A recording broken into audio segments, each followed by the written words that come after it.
Hey guys, welcome to a calm journey through the past. Tonight we sail quietly to the far north, where Viking families endured the longest winters without grand fireplaces or roaring flames.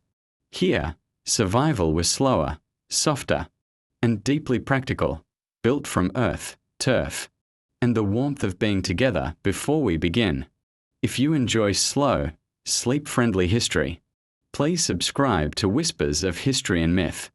Your support helps me bring you gentle, long-form stories every week, perfect for winding down, resting, and drifting off. Now settle in. Breathe evenly, and let the snow-muted world of the Arctic fold around us as we learn how the Vikings survived winters quiet without fireplaces. The image that lives in popular memory is a long, bright hall, big beams, smoke curling into rafters, a blaze throwing orange ladders across the floor. But in the far north, timber could be dear and wind could shear warmth from a house as quickly as you could gather it. There, people settled into the landscape itself. They shape homes that looked almost like the land had paused mid-breath and let families shelter inside it. Low, half-sunk, grass-roofed, with sides made of layered turf stacked on a stone foundation. From a distance in winter, a turf house barely announced itself, just a gentle swell under white, a wrinkle in the field. But inside, it could be the difference between merely cold and unendurable. The house did not chase heat with great flames. It captured modest warmth and refused to let it go. Building such a place began with listening to the ground. A family would choose a spot that drained well, slightly raised so meltwater had somewhere to go when spring softened the edges of everything. They would scrape the topsoil, cut sods, thick mats of earth laced with roots, and stack them like bricks. Stone footings steadied the walls where frost heave could push and pull at the seams. The roof was a timber frame only in the sense that it needed some bones. Even scant wood, if placed thoughtfully, could hold a blanket of sod. Over time, the grass on that roof would knit itself tighter, a living cap that shed rain slowly and smothered drafts. What little wood they had went where it mattered most: door frames, roof ribs. Perhaps a beam to keep the ceiling low and the air held close around the people who needed it. Inside, rooms were arranged with the patience of winter. Sleeping platforms rose a handspan or two above the packed earthen floor to keep bodies out of the chill that settled low.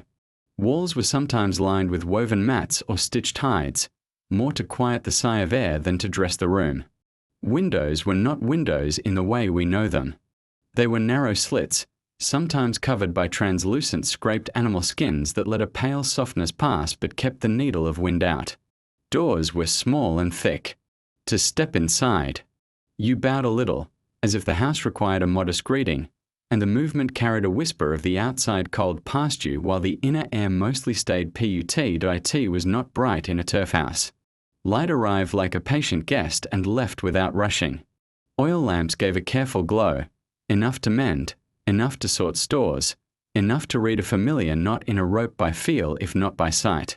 So the household learned to map their living by hand and habit. The good wool was folded close to the warmest wall. Furs, heavy with remembered heat, were laid on sleeping spots and hung where drafts prowled. A chest might hold the most sensitive things: thread, needles, little tools that bit the skin if you grabbed them in the dark. Night was longer than day for much of the season, and tasks bent to that fact. You made, repaired, and planned with quiet hands. You spoke low because the house taught you to, and because loudness had nowhere to go. The genius of an earthen home is not that it becomes warm. It becomes steady. The ground's memory of summer lingers just enough that the inside temperature does not ride the same wild waves as the air outdoors. On the worst nights, when breath crystallized almost as soon as it left a person's mouth outside, the family's breath inside only silvered the lamp's metal rim and faded. A turf wall is not soft when you press your palm to it. It is cool and a bit damp.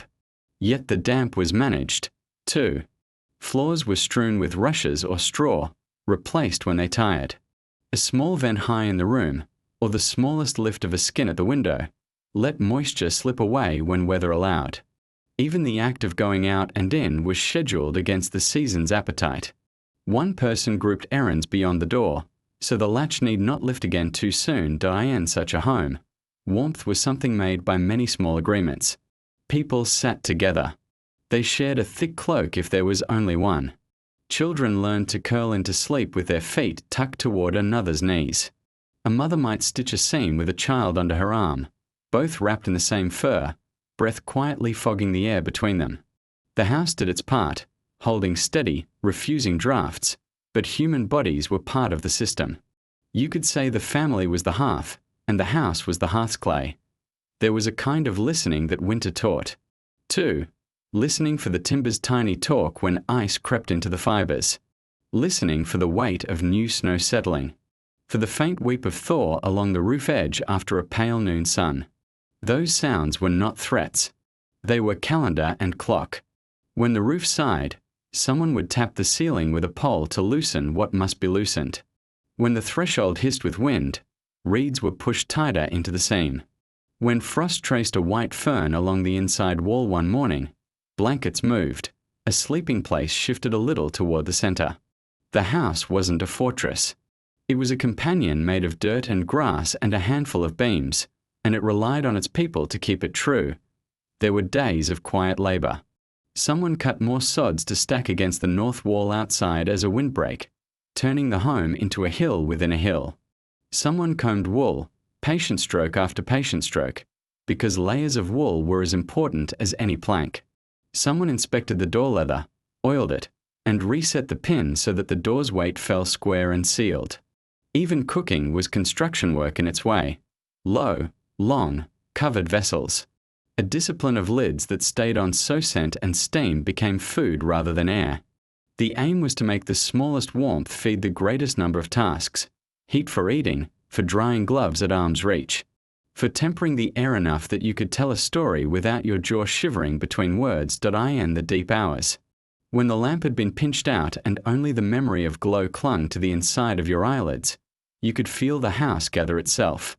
The wind outside pressed its flat hand along the roof and found little purchase. Snow slumped down the sod like a blanket that at last fit. Inside the dark, people shifted, and the wool rustled with the softness of tide grass. The smell was earth and oil and a breath of smoke that lived in the wood no matter how carefully you burned. A person could listen to that quiet and know not only that morning would come, but that the morning would not be cruel, and when morning did come, a blue-grey seep through the window skin. A pale rind of light in the seam around the door, the house offered the small civilities it could. The rushes underfoot were dry where a path had been laid carefully. The sleeping pelts held a little of the night-saved warmth when hands slipped out to lift them. The wool tunic, pre-warmed by a bedmate's back, slid on without a wince. You did not forget the cold. The cold was the world. But you remembered that you had a place within it, and that place was shaped with earth. And the earth had agreed to hold a line, all of this, low roofs, thick turf, narrow light, patience, wasn't an accident in a land without fireplaces. It was design tuned by many winters. It was the understanding that comfort is sometimes the sum of things that do not look like comfort at first glance. A sod wall isn't soft, but it refuses the wind. A small door isn't grand, but it asks the cold to wait. A dim lamp isn't showy, but it lets hands find the thread and the mouth of the jar and the curve of the spoon. In the end, the home was an agreement between people and ground. You will keep us, and we will keep you. And all winter long, that agreement held. If a house made of earth could hold the line against winter, it was the clothing upon the people that drew the line even closer. In the far north, where air searched for every seam and frost wrote its thin script across anything unwatched, warmth was not a single thing. It was a slow arrangement of many small things worn together. The Vikings understood this not as theory, but as habit, a life of wool and wind, moisture and breath, layer and layer again. Without a grand fireplace to flood a room with heat, the body became the hearth, and the garments became the walls that housed it. Wool was the first language of that warmth.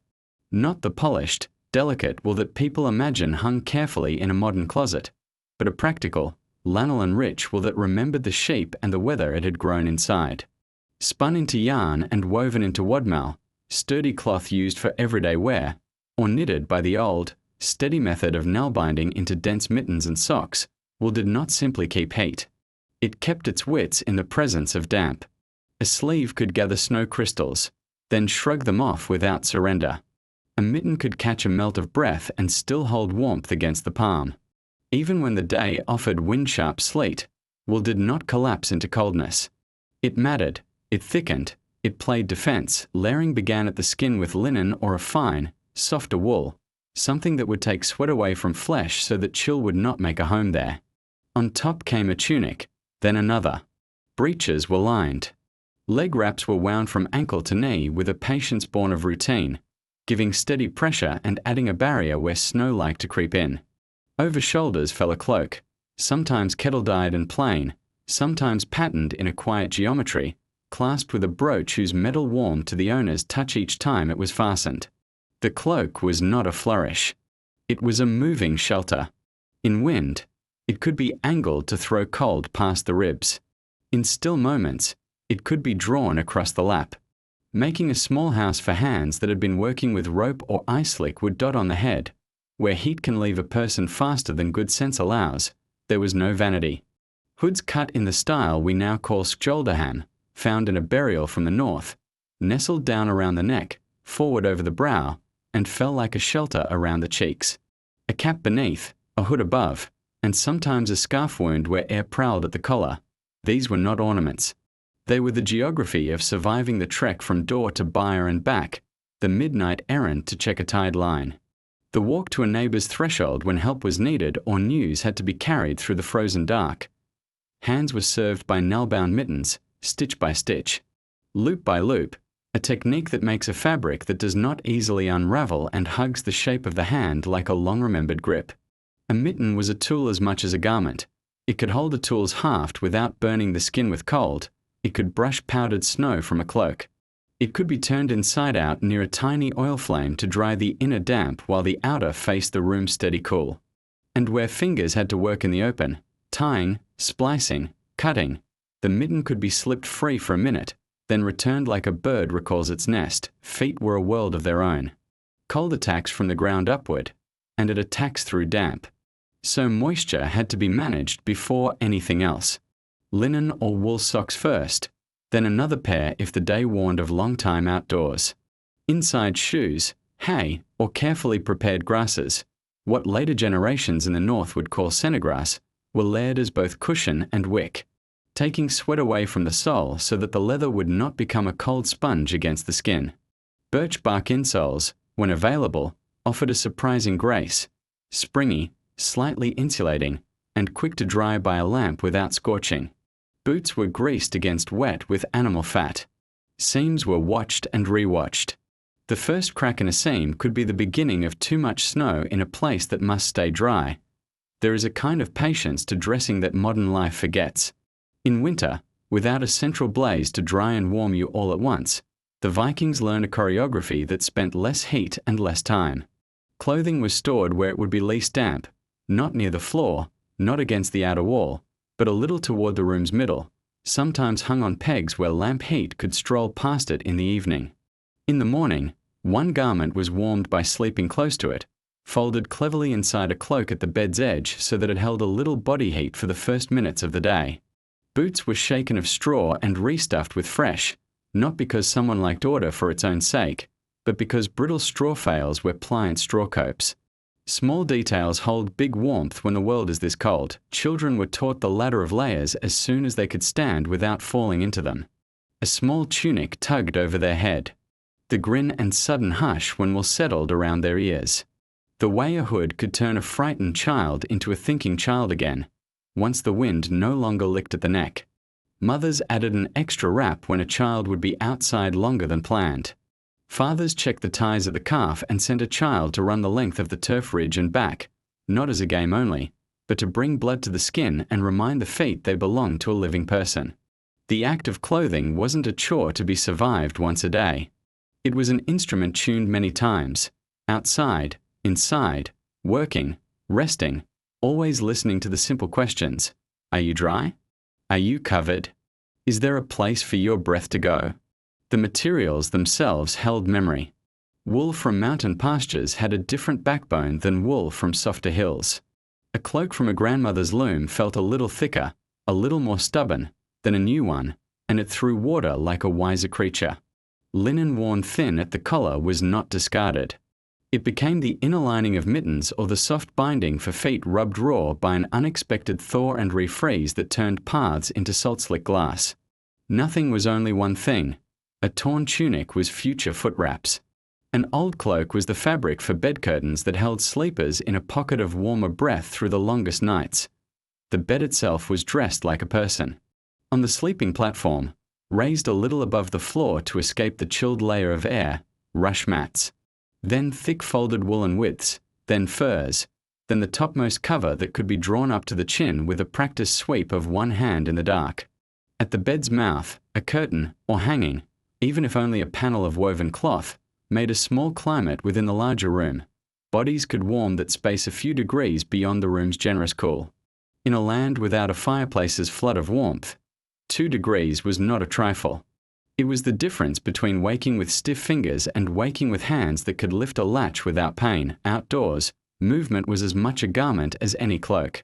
You walked steadily, not too fast to sweat through your middle layers, not so slowly that cold could pen its letter in your bones. The art of winter was to stay a little ahead of the cold without starting an argument with it. Tasks were arranged to alternate fine work, where hands wanted to be bare for a moment, with broader, more vigorous work that let mittens stay on and muscles write their own heat under the wool. Even a journey was planned with the wind in mind. You set out with your hood slanted so that the blow met cloth, not cheek. You returned with your back taking what the face had taken on the way out, and the cloak held that bargain, too, inside. Drying was a ritual, not a single act. A wet hem was turned, tucked, left to meet the lamp's timid warmth for hours while other chores were done. Boots were not set too near a flame. Leather wants more patience than that. Socks were swapped. The damp pair was teased open and hung so the air could find every stitch. This slow, careful management of damp was as important as any layer put on in the morning. The enemy was not cold pure and simple. It was cold married to wet. Wool could handle the second better than most, but help it along and it would reward you with another day of simple loyalty. Not everything was woven. Fur had its rightful place, and the people knew where that place was. In stillness, in bitter wind, in long nights when one would sit, watch, mend, or tell a story, a fur-lined cloak could mean a return to comfort without flame. But fur was heavy, and snow clung to it more than to wool. If you wore it for hard labor, it burdened and chilled when damp settled. So it was kept, often, for the last layer, the layer that came on when work eased and the body's engine throttled down. If a hood of fur was used, it might be drawn for the worst of the walk. Then pushed back once indoors, because even a small lamp likes to have neighbors of cloth rather than fat and hair. The knowledge of neighboring peoples threaded itself through these choices. In the north, you listen not only to your own elders, but to those whose winter has taught them a different song. Trade, travel, and quiet observation found their way into how a cuff was cut, how a seam was felled, how the lower edge of a cloak was shaped to shed slush rather than drink it. A traveller might come home with a clever tie for a leg wrap or a trick for keeping a hood's throat from gaping at the collarbone when wind hunted for it. Knowledge is a layer, too. Worn properly, it is warmer than anything you can hold in your hand. If the house was a steady shell and clothing a private weather, then light and the smallest amounts of heat were the tools that stitched day to day through the winter. Without the grand display of a fireplace, the Vikings in the far north practiced a craft of small warmth. Never a blaze, always a glow. Never a roar, always a steady pulse. They learned how to invite just enough heat to do a job, and how to keep that heat from wandering off into the roof, the rafters, or the indifferent night. In this way, lamps, embers, and stones became companions as real as any tool with a handle, quiet, reliable, and respectful of how thin the margin could be between comfort and needless cold. Oil lamps gave light first, and with it a modest thermal gift. A lamp was often no more than a shallow bowl, pottery or, when fortune allowed, soft stone like soapstone, that cradled fuel and a wick. The fuel changed with the coast and the season. Animal fat rendered and clarified, fish oil patiently saved, sometimes a mixture that balanced what smoked least with what burned longest. Wicks were twisted from plant fibers, flax or moss prepared so it drank steadily and did not spatter, or from scraps of linen too tired for sleeves but still strong enough to sip fuel, stitch by slow stitch of light. The flame these wicks carried was not a dramatist's flame. It was a reader's, a mender's, a thinker's. It asked little from the air and gave back a circle of gold where hands could work and eyes could rest. That lamp's warmth was a byproduct, but not an afterthought. The place you set it mattered. Near drying garments, it encouraged patience. Near the bed's curtain, it coaxed a slight rise in the small climate where people slept. Soapstone vessels were a northern grace. They could be set near embers or small coals without cracking, and once warmed, they held heat with the stubbornness of a promise. If a thin stew had been prepared at midday, with the briefest high heat permitted outdoors or in a carefully vented nook, the pot could be wrapped and nestled among blankets or straw. A haybox method known in spirit if not in name. Later, a lamp placed beside the vessel offered enough warmth to keep the meal from stiffening before everyone had eaten. In the hardness of winter, where fuel worth a blaze was precious and smoke could be a burden, this slow companionship of stone and lamp meant you could eat hot food in a cold world without trying to turn your home into summer. Hot stones, river-worn, fire-friendly, had their part as well. A few were warmed outside with what driftwood or peat could be spared, then carried indoors wrapped carefully so they did not scorch the hands that loved them. Set beneath a low stool, under the foot of a bed, or near a child's place, their warmth rose the way a memory does, not fast, not loud, but enough to alter the quality of the hour. A stone in the bed was not luxury. It was time to fall asleep before the night's cool equalized everything. Time for a mother to silence a child's shiver with an action rather than a story. Time for fingers to move over a seam without cramping. When the stone cooled, it did not take hope with it. It simply returned to being a stone, ready to be warmed again when the day allowed. In some places, peat was cut and saved when the ground was soft, then dried for the year's needs. In others, driftwood was gathered like treasure from the rack line when storms threw it ashore. Neither was used like a poet uses a bonfire. Instead, a careful ember bed was nursed for necessary tasks, setting a pot to the briefest simmer, tempering metal for a repair, or drying a cloth whose damp could not be entrusted to lamplight alone. Embers were riches. A person who could lay them to sleep, banked under ash so that in the morning they woke with a breath, was valued for a talent as fine as any hunter's. To wake embers gently is to ask yesterday to help with today. And winter respects that sort of thrift. The air had to be kept honest. Without a fireplace's chimney to bully smoke away, vents and the smallest channels of draught were the house's lungs. A tiny opening high in the room could be unlatched for a measured interval. A skin lifted an inch over a narrow window invited spent air to slip out and the clean cold to seep in, then down, then through, replacing without scouring. Smoke from a lamp, chosen well and trimmed right, was small and sweet. Smoke from a fat too quickly heated was a scald and a waste. So wicks were trimmed with a steady knife. Fuel was strained and saved in stopper jars that remembered which part burnt cleanest and which part needed more patience. The goal wasn't to banish smoke entirely. Winter rarely grants absolutes, but to make it a passing guest, not a tenant. Food respected these limits as well. Much of what was eaten on long winter nights had been introduced to fire weeks or months before. Dried fish that never met a winter flame. Cured meats that let a lamplit slice release a ghost of summertime. Hard cheese that softened a little when cradled in a palm near the lamp's little sun. Grains could be parched during better weather so that in winter they asked only a soak and a brief steep to become a meal. Flatbreads, when flour and circumstance permitted, could be cooked on a stone warmed with a stingy measure of coals, then allowed to finish under a cloth where their own heat completed the task. There is a particular kindness in foods that ask less of the season. Those were chosen for winter's table with care and gratitude. Water was its own labor. Snow melted too fast demands fuel. Snow melted too slow demands patience a body might not have left. The sweet spot was found by nestling a pot where a lamp's breath and the room's steady cool met. A lid held in the soft hand of steam, set not to rattle but to agree, meant the melt was slow but certain. Meanwhile, a second pot, already melted, already settling. already considering itself water, waited. Rotating these vessels through the day let the household avoid the rude shock of thirst solved by great heat. Tea, as later ages named it, was not common, but hot drinks in their simplest forms, broths, herb infusions from summer's dried stores, could be managed with lamp, ember, and patience. Taking the edge off cold without inviting smoke into every seam of the house, light itself was guided as carefully as heat. A shallow lamp set near a polished surface, horn scraped thin and oiled, or a piece of bright metal kept from tarnish, stretched illumination farther across a table without needing more flame. People learned where to sit so that the lamp's small sun found their hands and left their faces in rest. Children were given tasks that loved a narrow circle of light, whittling a simple shape, carding wool, learning a knot, so that the lamp's offering felt like abundance rather than rationing. When the wick gutted, there was no groan, only the gentle, practiced motion of trimming, righting, returning, and letting the small miracle resume.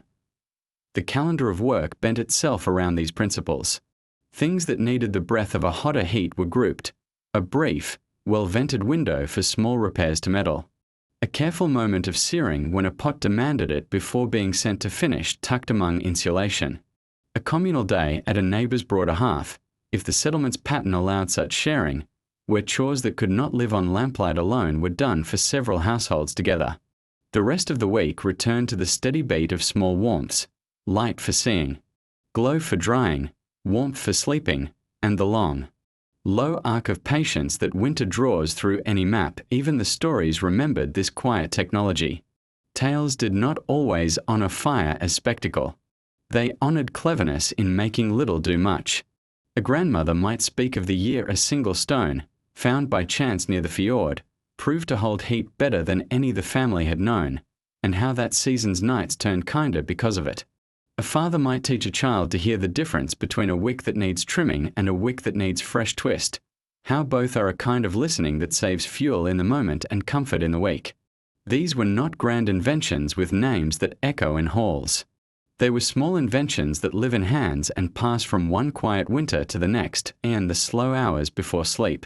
Lamps were spaced like constellations, one near the doorway to greet any necessary return from the dark, one by the table where Will waited for carding, one near the bed-curtain corner where the youngest would fidget without fear.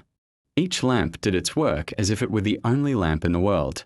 When the last tasks bowed and stilled, wicks were lowered with a sense of ceremony so light dimmed rather than snapped, a kindness to eyes and nerves alike. Embers outside were bedded if any had been used.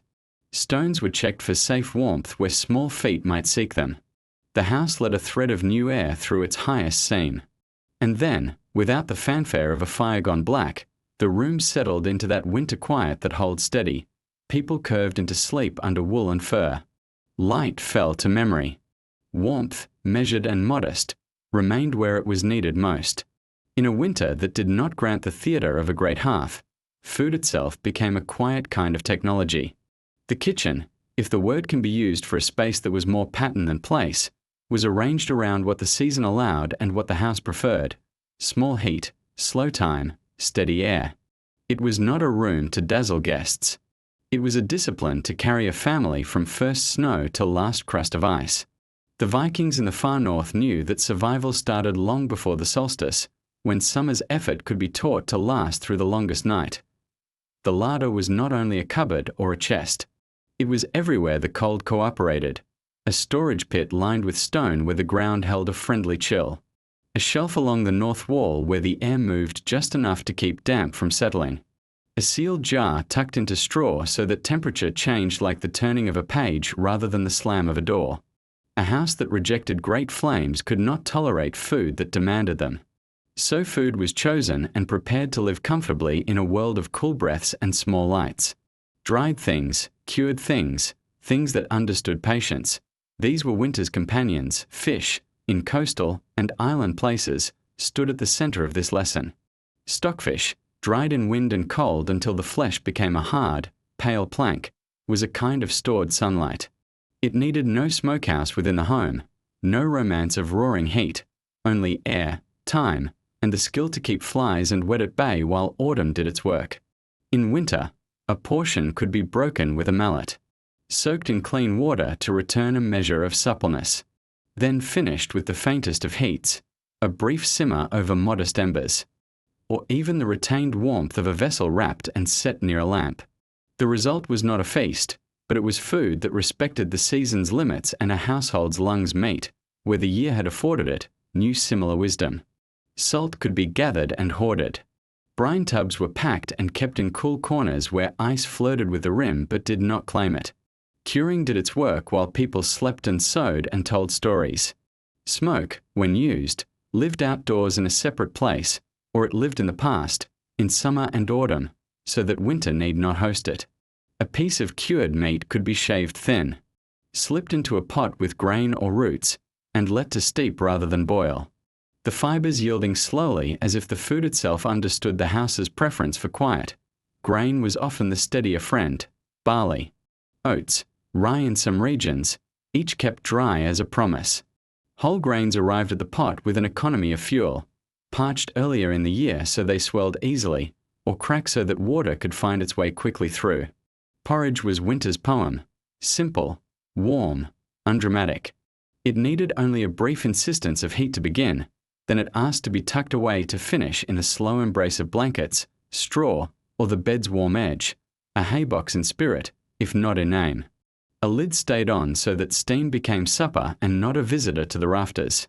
A spoon lifted and released a soft sigh of heat into the room, not enough to change the air's mood, but enough to gather a child's attention and quiet the fret of an old man's hands. Bread, where flour permitted it, was flat and quick. A stone, warmed with thrift, offered a patient surface. Dough, rolled thin, kissed the heat and was gone before it demanded a new measure of fuel.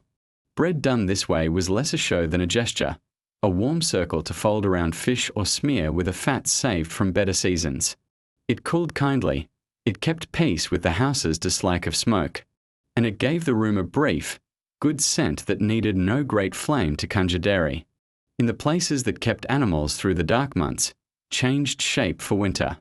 Milk did not travel well without the care of warmth or cold that the household could not spare in excess, so it put on winter clothes, curds, cheese, and cultured forms that kept themselves kindly. In Icelandic households and kin places, skyr, strained, tangy, gentle, could be stored cool and eaten without calling a fire to the table. Whey, the quiet river left behind by curds, was not thrown away. It became a souring agent for other foods, a mild drink when warmed by proximity to a lamp, a base for broths that asked little and gave enough. Butter, salted or buried and kept cold in old ways, weighted under wax cloths and layerings of straw as if it had lain down for its own winter sleep. Winter vegetables, where gardens had offered their gifts earlier, learned to be still. Cabbages, firm and wrapped. Root vegetables, turnips, carrots, beets in some places, were stored in boxes of sand, their moisture counted and kept by touch and habit. A turnip sliced thinly could soften in water warmed without boil, then join grain to make a meal that was not grand but was honest. Ferments, where village practice favoured them, lived in crocks whose lids were weighted with stones. They learned to sing quietly under a cloth in autumn and hummed through winter, adding brightness to plates in months that rarely saw a field. All of this needed order like a loom needs tension to weave. The household kept a ledger in mind.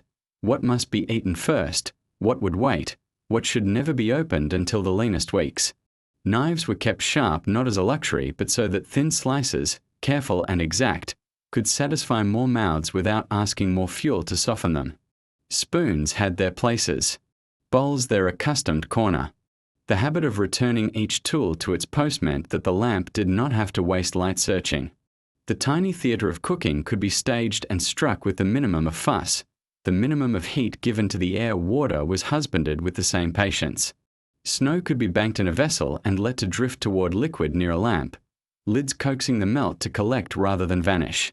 When a day promised sun, a dark pot near the narrow window skin made use of that small visit, warming the snow into something friendlier by the time evening asked for it.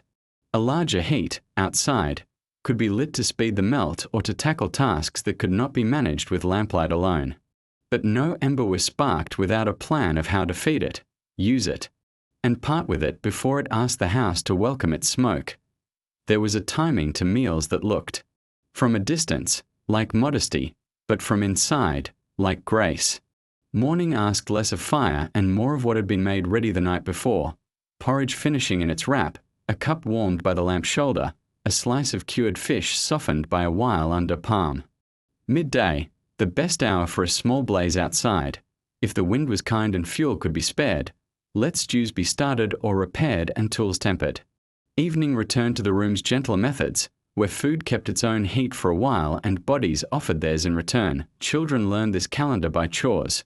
Fill the straw around the brine tub. Check the sand in the root box with 2 fingers. Cool, dry, no condensation. Trim the lamp wick and wipe the stone so soot does not steal tomorrow's light. A child might be sent to tap the lid of the fermenting crock, to listen for the quiet bubble that meant life was still at work in the jar. Elsewhere, a grandmother might teach the trick of making. A thin stew taste rounder by rinsing the last of a fat from the inside of a cured skin into the pot, a gesture that asked the house for no heat at all and repaid with comfort out of proportion to its means. Neighbours mattered. In some settlements, a shared smokehouse or a communal hearth existed at a distance that kept the homes free of the burden of smoke day after day. Once a week, once fortnightly, when weather allowed, households brought tasks that needed brighter heat, a quick bake of a thicker loaf, a pot that wanted a true boil, the rendering of fat that would otherwise scald the eyes indoors. Work was done, stories were traded, a song stitched the hours together. And then each family returned with the fruits of that visit to store in its own quiet way. To be eaten without asking for another fire's favour, even the act of eating respected the house's climate. Bowls were cradled, lids replaced between helpings, a cloth laid over the pot while the serving spoon rested. The table was not piled high. It was arranged so that heat did not spend itself arguing with the air. And when plates were clean and the lamp trimmed low for the last tasks, the mending, the counting of stores, the reassurance that nothing had been left by the door to gather frost, food returned to its corners. Wrapped, sealed, listening for the slow clock of winter to mark the next day, there is a poetry in such kitchens, though it is not a poetry of spectacle. It is the poetry of continuation, everything put by, everything understood, everything allowed to be itself in the cold. A house that could not tolerate a grand fireplace did not become poor in warmth. It became rich in agreements. Food agreed to be patient. People agreed to be careful. Vessels agreed to carry heat well and give it back without a fuss. The larder and the lamp and the lid formed a little trinity that spoke quietly in the long months, and the family answered by living within their means of heat and light. Outside, the snow kept its counsel. Inside, spoons found bowls, lids nodded, wicks burned with the manners of elder candles, and the smallest steam rose from a porridge that would not scald your tongue. Night folded itself around the house. Hunger was not invited to stay. The room held steady. And winter, finding no quarrel there, passed by without insisting on one. A house without a blazing hearth did not stand alone against the winter. It had neighbours built into its very shape, the animals whose breath steamed in the cold and whose bodies, patient and chewing, offered a kind of warmth that asked no fuel and made no smoke. In the far north, many homes were not 2 buildings but one, people at one end, cattle or sheep at the other, the buyer joined to the living space by a short passage, a door, sometimes only a hanging. This was less convenience than covenant. In months when daylight thinned to a pale rind and the wind hunted through every crack, the animals' presence steadied the air and steadied the lives within it. Their hooves found the rhythm of winter. Their bodies loaned warmth to the walls. Their quiet company softened the edges of long nights. The buyer end of such a dwelling was practical first. Floors sloped gently so liquids, meltwater, spills, the unpoetic truth of animals, ran away from the sleeping platforms and toward a shallow trench that could be managed even on days when ice put a hard face on everything. The slope wasn't a cruel angle. It was a conversation between gravity and the daily chore of keeping a space livable. Bedding was layered and changed with a discipline that winter demanded. First rushes or straw, then a mat of older, packed material that, managed properly, became its own heat, composting slowly and feeding back a shy, continuous warmth to the hooves that stood on it and to the air that drifted toward the people's end. A wise household did not let this layer run wild. Turned and refreshed, it could offer comfort without the mess that would steal it away. The partition between human and animal was not a wall built to banish. It was a filter, planks with gaps in the upper course, a woven screen, a low door that admitted a person with a bucket but asked the drafts to hesitate. Air moved through as a river moves through reeds, slowed, sifted, made more useful. A small vent high on the byre side let the most humid breath slip out, while a low opening on the living side drew in air that had tasted the animal's warmth. This was not a science in the way a scholar would name it. It was an art learned by noses and lungs and the way a person slept after a day's work. If the air grew too close, the vent widened. If it grew too sharp, it narrowed. No one bragged about such adjustments. They were as ordinary and crucial as knotting a tie that will not slip on cold mornings. The path between bed and byre was one of the first a person walked. A hand, still stiff from sleep, would test the bucket's handle, feel the weight of straw, lift the latch whose leather was oiled against cracking. The animals would answer in their small languages, a shift, a puff of vapor, the chuff of breath against the world's cold. There's a particular gratitude to the smell of warm animal in winter, a reminder that life, even at its plainest, carries its own tinder. A cow's shoulder under your palm taught the hand that warmth can be quiet, that it can come from a creature that has no notion of giving any such thing and yet gives it freely every hour it stands for the children. The byre was a classroom of heat and humility. They learned to curry a coat in slow strokes, each one not only grooming but checking for the burr that would tease a sore if left, for the damp patch that would beg frost to make mischief. They learned how to tuck bedding so it did not wick chill up into a sleeping flank. They learned, first by watching, then by doing, to angle a door so that the animal's bulk broke the draught before it found their own legs. And they learned, perhaps most importantly, to breathe with the room, in through the nose where the air could be warmed, out in a way that did not ask the chest to work against the cold. The byre taught them to pace themselves, to move steadily, to find heat in motion and to keep it by choosing when to be still. The animals, too, wore their winter differently in such homes. With people near, they were protected from the worst of the wind. With people near, they were seen before trouble grew into crisis. A swollen joint, the first sign of a respiratory fret. A worry in the eye that said a calving would come at an ungenerous hour. All of these announced themselves sooner in a byre-end house than they might in a separate shed rung by weather. The exchange was not a romance. It was a practical trust. The animals lent the house their warmth and their work. The people lent the animals their regard. In such regard, the narrow margin of winter widened by a finger's breadth, and that often mattered enough. Fuel thrift and breath heat suited each other. Without a fireplace's appetite, the household could not afford to drive moisture from the air with large flames day and night. The animal's steady warmth kept the room from swinging too wildly between sharp cold and damp closeness. The trick was in the vents and the habits, mucked at the right hour so the brief burst of ammonia did not foul sleep. Bedding turned so damp met dry and didn't puddle. Water buckets, winter thick with ice at their lips, broken and refreshed with a rhythm that made the byre smell like work rather than neglect. A lamp near the animals was no showpiece. It was a small sun under which a salve was warmed, a strap repaired, a sore eased. The light touched hide and horn and a person's hands. Then the wick was trimmed again and the lamp carried back where children and old bones needed it, sometimes. When winds were calm and the winter released one of its bright, brittle days, the animals were walked out, their hooves finding creak and complaint in the snow. The house felt suddenly cool by comparison when they left, and a person saw clearly, then, what company had been given without announcement all along. The return was a homecoming for everyone, the animals stepping from light to dim, people lifting the latch to admit breath and bodies, bedding that had been shaken down now spreading itself as if the room too were alive and relieved.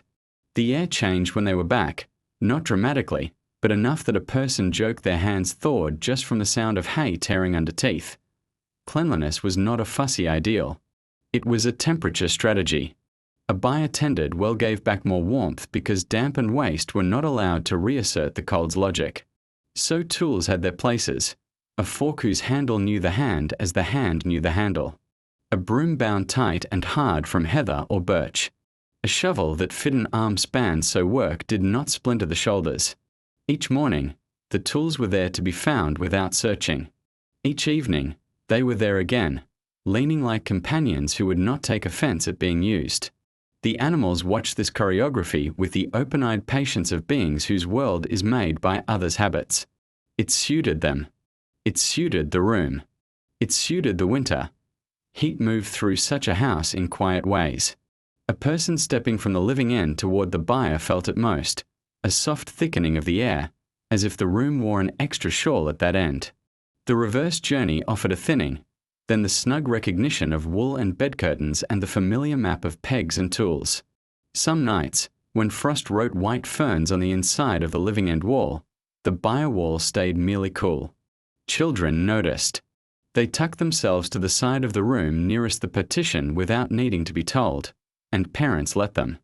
Knowing the little economies that slowly turned a long winter into a lived stories telescoped life into a hearth's width in other lands. Here, stories wandered the house from end to end. A tale might begin at the byre, told in a low voice to a cow with the kind eyes of a listener, then travel, still being told, through the door and into the living space where a needle waited and a cup of something warm did, too. In that drift of words, warmth drifted as well. Laughter warmed the throat. The slow rise of a good ending warmed the chest.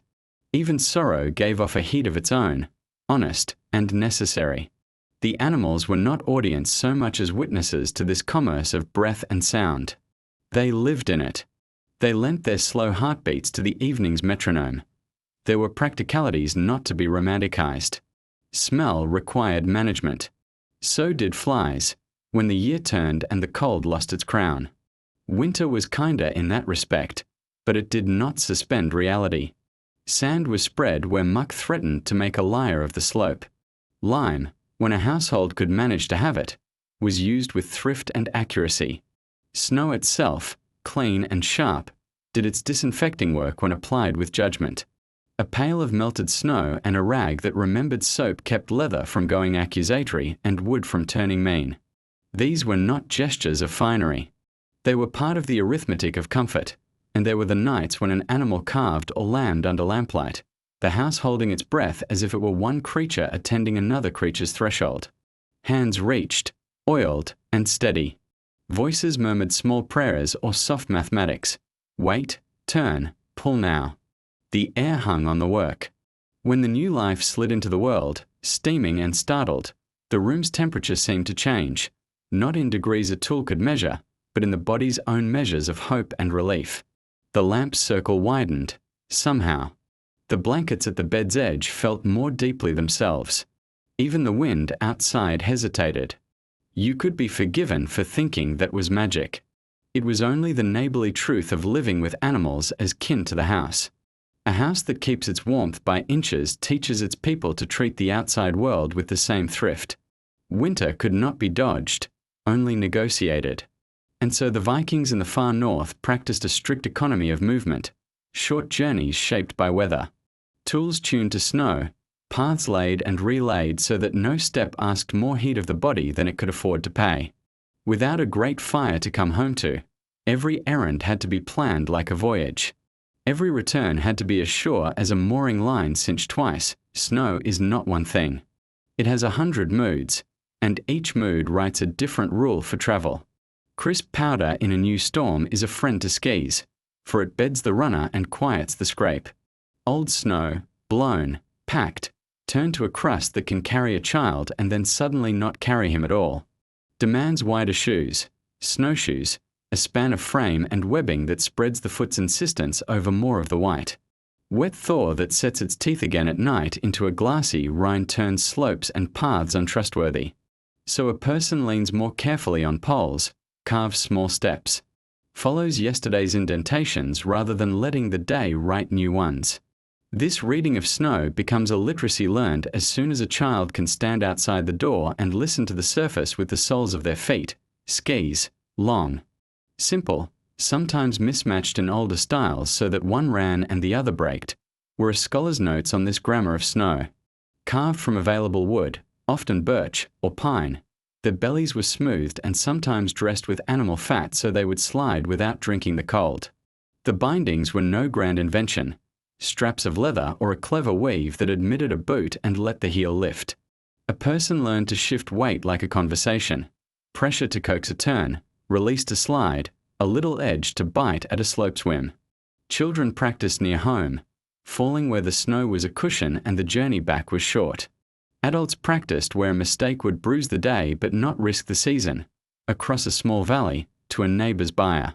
To the line of driftwood watched and gathered when storms had thrown their spoils ashore, sleds were the companion to skis, low, stubborn, obedient instruments that turned distance into a tolerable undertaking.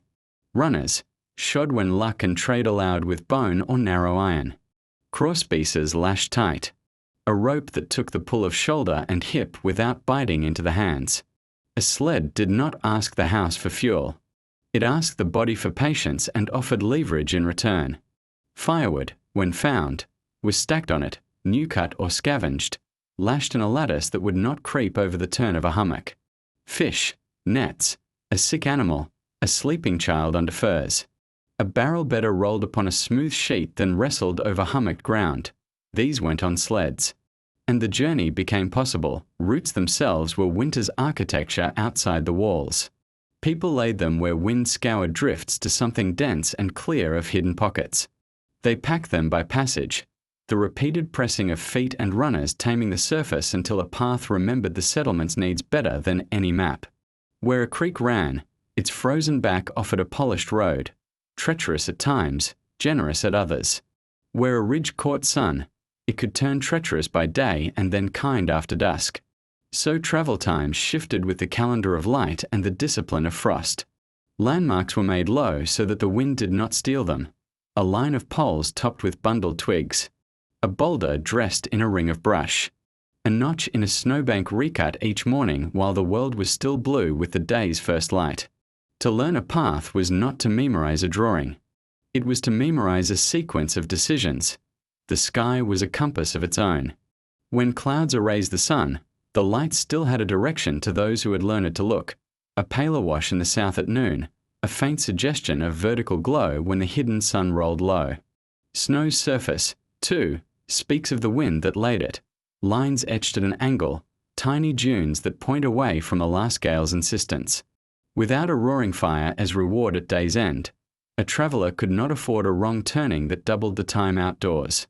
So they moved like readers of a text written in very pale ink, patient, steady, willing to pause and let the world reveal one more letter before they set the next foot forward. Breath was managed like fuel. On the outward leg of a trip, a hood was slanted to make the face a lee. The scarf over the mouth was set not to stifle but to warm the air enough that it did not scald the lungs. Speeds were chosen to keep sweat shy of the skin. Too much heat made within will be taken back by the air when movement stops. Several short rests were better than one long one. For in stillness, cold takes its chance to settle. At each pause, hands flexed inside mittens. Feet stamped gently. The body told itself over and over that it was not giving away its warmth without a bargain in return. Loads were restrained as much by arithmetic as by rope. A family knew the price of weight and distance in heartbeats and in the sting of cold across the chest. So they made 2 trips where one would have been romantic and foolish. They stowed portions in caches along a route, a wrapped bundle wedged into the welcoming arm of a bent stump, a mark made in a drift with a stick left standing, a stone laid upon a stone where stones emerged from snow like the spines of a resting beast. In a world without hearths to give back great lungfuls of heat, you ensure the last leg home is lighter than the first. So the door is reached with thrift in the account rather than debt. Night travel was a discipline of its own. The northern dark is not nothing. It is shades and glows and the slow aurora like a thought thinking itself across the sky. But it asks a fiercer humility. Lamps were impractical outdoors except for the briefest work near the door or at a tie-down. Wind eats flame and gives little in return. So roots were kept, and kept again, in muscle memory. A person could count poles by touch. Feel the slope change beneath a ski. Notice the way sound travels differently when the path crosses a frozen stream. Call and answer were also tools. A low note shared between two travelers every few breaths, not shouted, for shouting wastes heat and makes the throat raw. Dogs, when a family had them, learned these calls. They answered as if the path itself had a voice. Stormcraft may be the clearest example of how travel honored the absence of a half. You do not challenge a storm. You adhere to it until it allows passage. Signs felt in the morning, the pleasant lie of warm, damp air against a cheek. The too soft give of snow under a boot. A sky the color of old bone, were taken seriously. A journey that would otherwise be prudent was postponed for the grace of tomorrow's wind. When caught out regardless, the traveler used the land's features to make a temporary house out of weather, the lee of a drift carved into a seat, a cloak made into a narrow tent between two skis, a moment spent tightening wraps and tucking fingers under armpits rather than pretending stamina would out-argue the gale. Such pauses, chosen wisely, cost less heat than stubbornness. Children learned all of this in small, increasing circles. First the path to the next door, then the creek's bend and back, then the ridge and home before the noon meal. Each expansion came with a lesson tucked into it: how to test ice, pole, sound, a memory of where water moves under the skin of winter. How to repack a step for the next traveler by stamping once and smoothing once. How to mark your passage so that if you do not come back on time, another can read your story on the snow and find you before the unwritten parts turn unkind. The pride was not in distance, but in care. No one was celebrated for going far. A person was quietly respected for coming back without making the day pay too dearly. Trade and neighbors shaped routes as much as geography. The track to a communal smokehouse, to a landing where boats lay under their coffins of ice, to a stand of scrub willow cut for baskets and bindings, these were kept in better repair than a romantic trail to a view. The view, in winter, is work. Beauty is the clean cut of a runner through fresh pack, the click of a binding that answers the hand and the day with the same confidence. On shared days, groups traveled together, spacing themselves so that a fall did not become a pile, but close enough that a lost ski or broken strap could be answered without. A sprint that would sweat the helpers, shirt and make the last mile an argument with cold tools, were repaired with the same patience toward indoors. A nick found on a runner was smoothed in the evening by lamplight. A strap that showed threads thirsting for air was stitched before air could drink them and make them fail. Poles were checked. Baskets bound at their tips to keep them from stabbing too deep into soft snow were retied or replaced. The small kit for travel, a coil of line, a bit of awl, a lump of tallow, a spare thong, lived near the door. When the door opened, winter did not rush in to find a household surprised. It found faces turned to it with the calm of routine. In a land where daylight thinned to a suggestion and evening seemed to fold over itself for weeks, sleep was not something the Vikings simply fell into. It was built, like a house is built, with pieces fitted to the weather and to the body's quiet needs. Without a grand fireplace to pour heat into the room. The night made its own design. Bed curtains as walls within walls, shared breathing as a half. Watches that divided the dark so that worry never sat alone too long. And rituals that taught the nervous system the difference between winter silence and danger silence. The long night could be a blunt instrument. Turned by habit and care, it became a soft tool, slow, useful, kind. Beds were not islands. They were coves. A sleeping platform, raised a handspan or two above the floor, was dressed as thoughtfully as a person. Rush mats first to keep damp from pretending it belonged. Thick folds of wool next for their deep patience against cold. Furs on top to offer the first welcome when the body slipped beneath them. But the true trick was the curtain. Hung from a beam, pinned to pegs with twine, or slung across a simple frame, a bed curtain created a small climate, warmer by a few degrees and gentler by many moments than the room beyond it. Even in a turf house that held temperature steady, air moved, drafts prowled, and the lamp's little breath could not reach every corner. A curtain gathered the sleepers into a shared pocket of weather. Children learned to slide through its parting with a small ceremony, shoulder in first, then knee, then both feet, as if entering a tent promised by the day.in that little cave. Bodies were arranged not for pictures but for physics. Feet sought other feet. Calves lay in parentheses. A child's back knew the shelter of a parent's stomach and the hollow of an elder's knee. The warmth made by a person is not large, but it is faithful.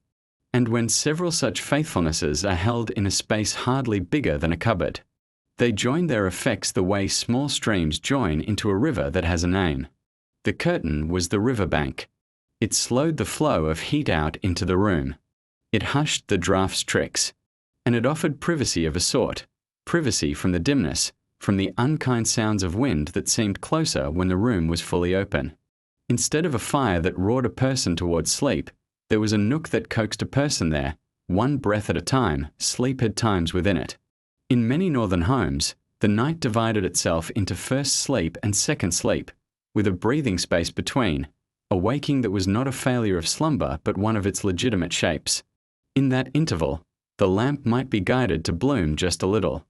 A hand might reach for a cup kept covered near the bed. A whisper might cross from one bed curtain to another like a bird that refuses the winter and visits anyway. Chores that loved quiet, checking the embers if any had been used, tightening a plug in a drafty seam, moving a drying mitten nearer the lamp, found their hour there.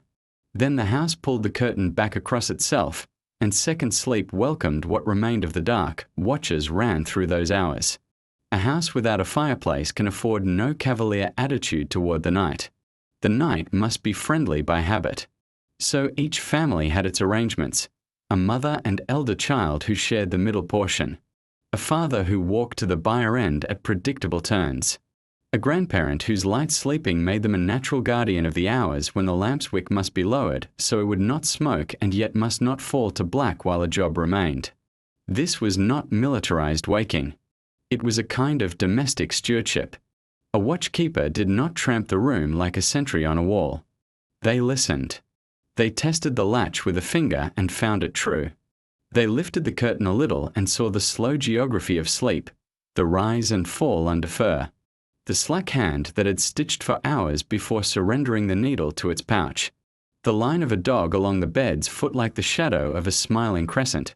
Timekeeping was not a clock's business, but the bodies and the houses. A measured taper might burn to a mark laid with a scratch, telling a watcher when it was their turn to sink back into the pocket of warmth. A water vessel could be set where ice formed at a tempo known to the household, the first rind meaning 1 hour, the second a different accounting. Sometimes it was simpler. The shoulder learns what 2 turns through the room feel like, how long it takes to move a lamp around the edge of tasks and to stand a quiet minute at the petition, letting the animal's breath recall the watcher's own breath to an easier pace. There is a skill to sleeping in winter without a furnace of flame. It begins before the curtain opens. You do not tumble into bed carrying the day's damp with you. You do not ask the covers to forgive a body braided tight with cold and hurry. Instead, the last half hour before sleep is treated like a small slope you descend carefully. Mittens are dried to that particular almost warm that tells the hands they are safe tomorrow. Boots are emptied, stuffed anew, and set a little away from the outer wall where they will not drink the night's cool. The lamp's wick is trimmed and set at a brightness that tells the nerves to let their shoulders drop and their eyes fall open more slowly, as though time was stretching itself like wool on a frame. The bed is pulled back and smoothed so no cold fold meets the belly. Sleep likes to be invited. Winter likes to be negotiated with. Habit is the invitation and the negotiation both. When the lamp lowers, the room gains another sense. Ears take their share of the watch. In that near dark, sound travels like a careful messenger. The small pop in a beam is the house adjusting itself to the night's request. The scritch at the door is a whisk of brush, nothing more. The hiss where the vent is set open the width of 2 fingers is air doing its arithmetic. A dog's sigh is a sign of real safety. A child's small snore is as normal as ocean against rocks, a pattern that asks nothing of the listener.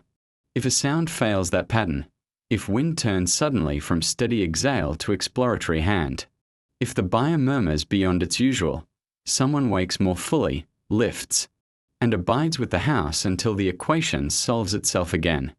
This is how a home without a fire's loud certainty makes a certainty of its own. Dreams became geography too. When the sun is not a daily command, a mind learns a deeper calendar, the slow shift of stars when clouds allow, the quiver of aurora on a blessed night, the way a room feels on the cusp of a storm even when lamp and curtain conspire to tell the skin a gentler story. People spoke of dreams at breakfast as navigators speak of shoals and currents. A grandmother might say she dreamed of snow finding its own way through the world. No blizzard, just a steady fall, and someone would nod and know to bank a little more water, to string the day's work onto threads that could be picked up again after a pause. A father might confess the old dream of walking in place as the path slipped backward under his feet, and a child would laugh, having had the same dream when a sled wouldn't listen to the pull the day before.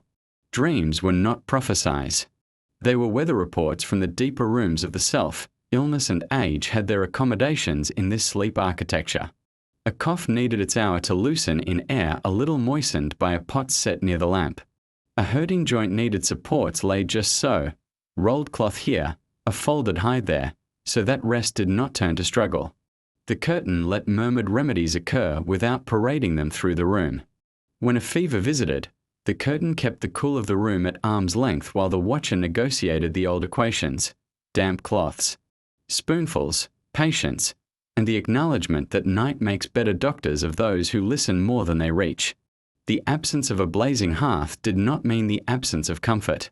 It meant comfort arrived in small, exacting acts, spaced over hours, which is to say, spaced over love. Children had their rituals, collecting breath like the last embers of a day's play, tucking small belongings under the edge of the mattress as if anchoring themselves to the world, practicing the heroism of being the one to lean out from under the curtain to set the cup straight when it knocked.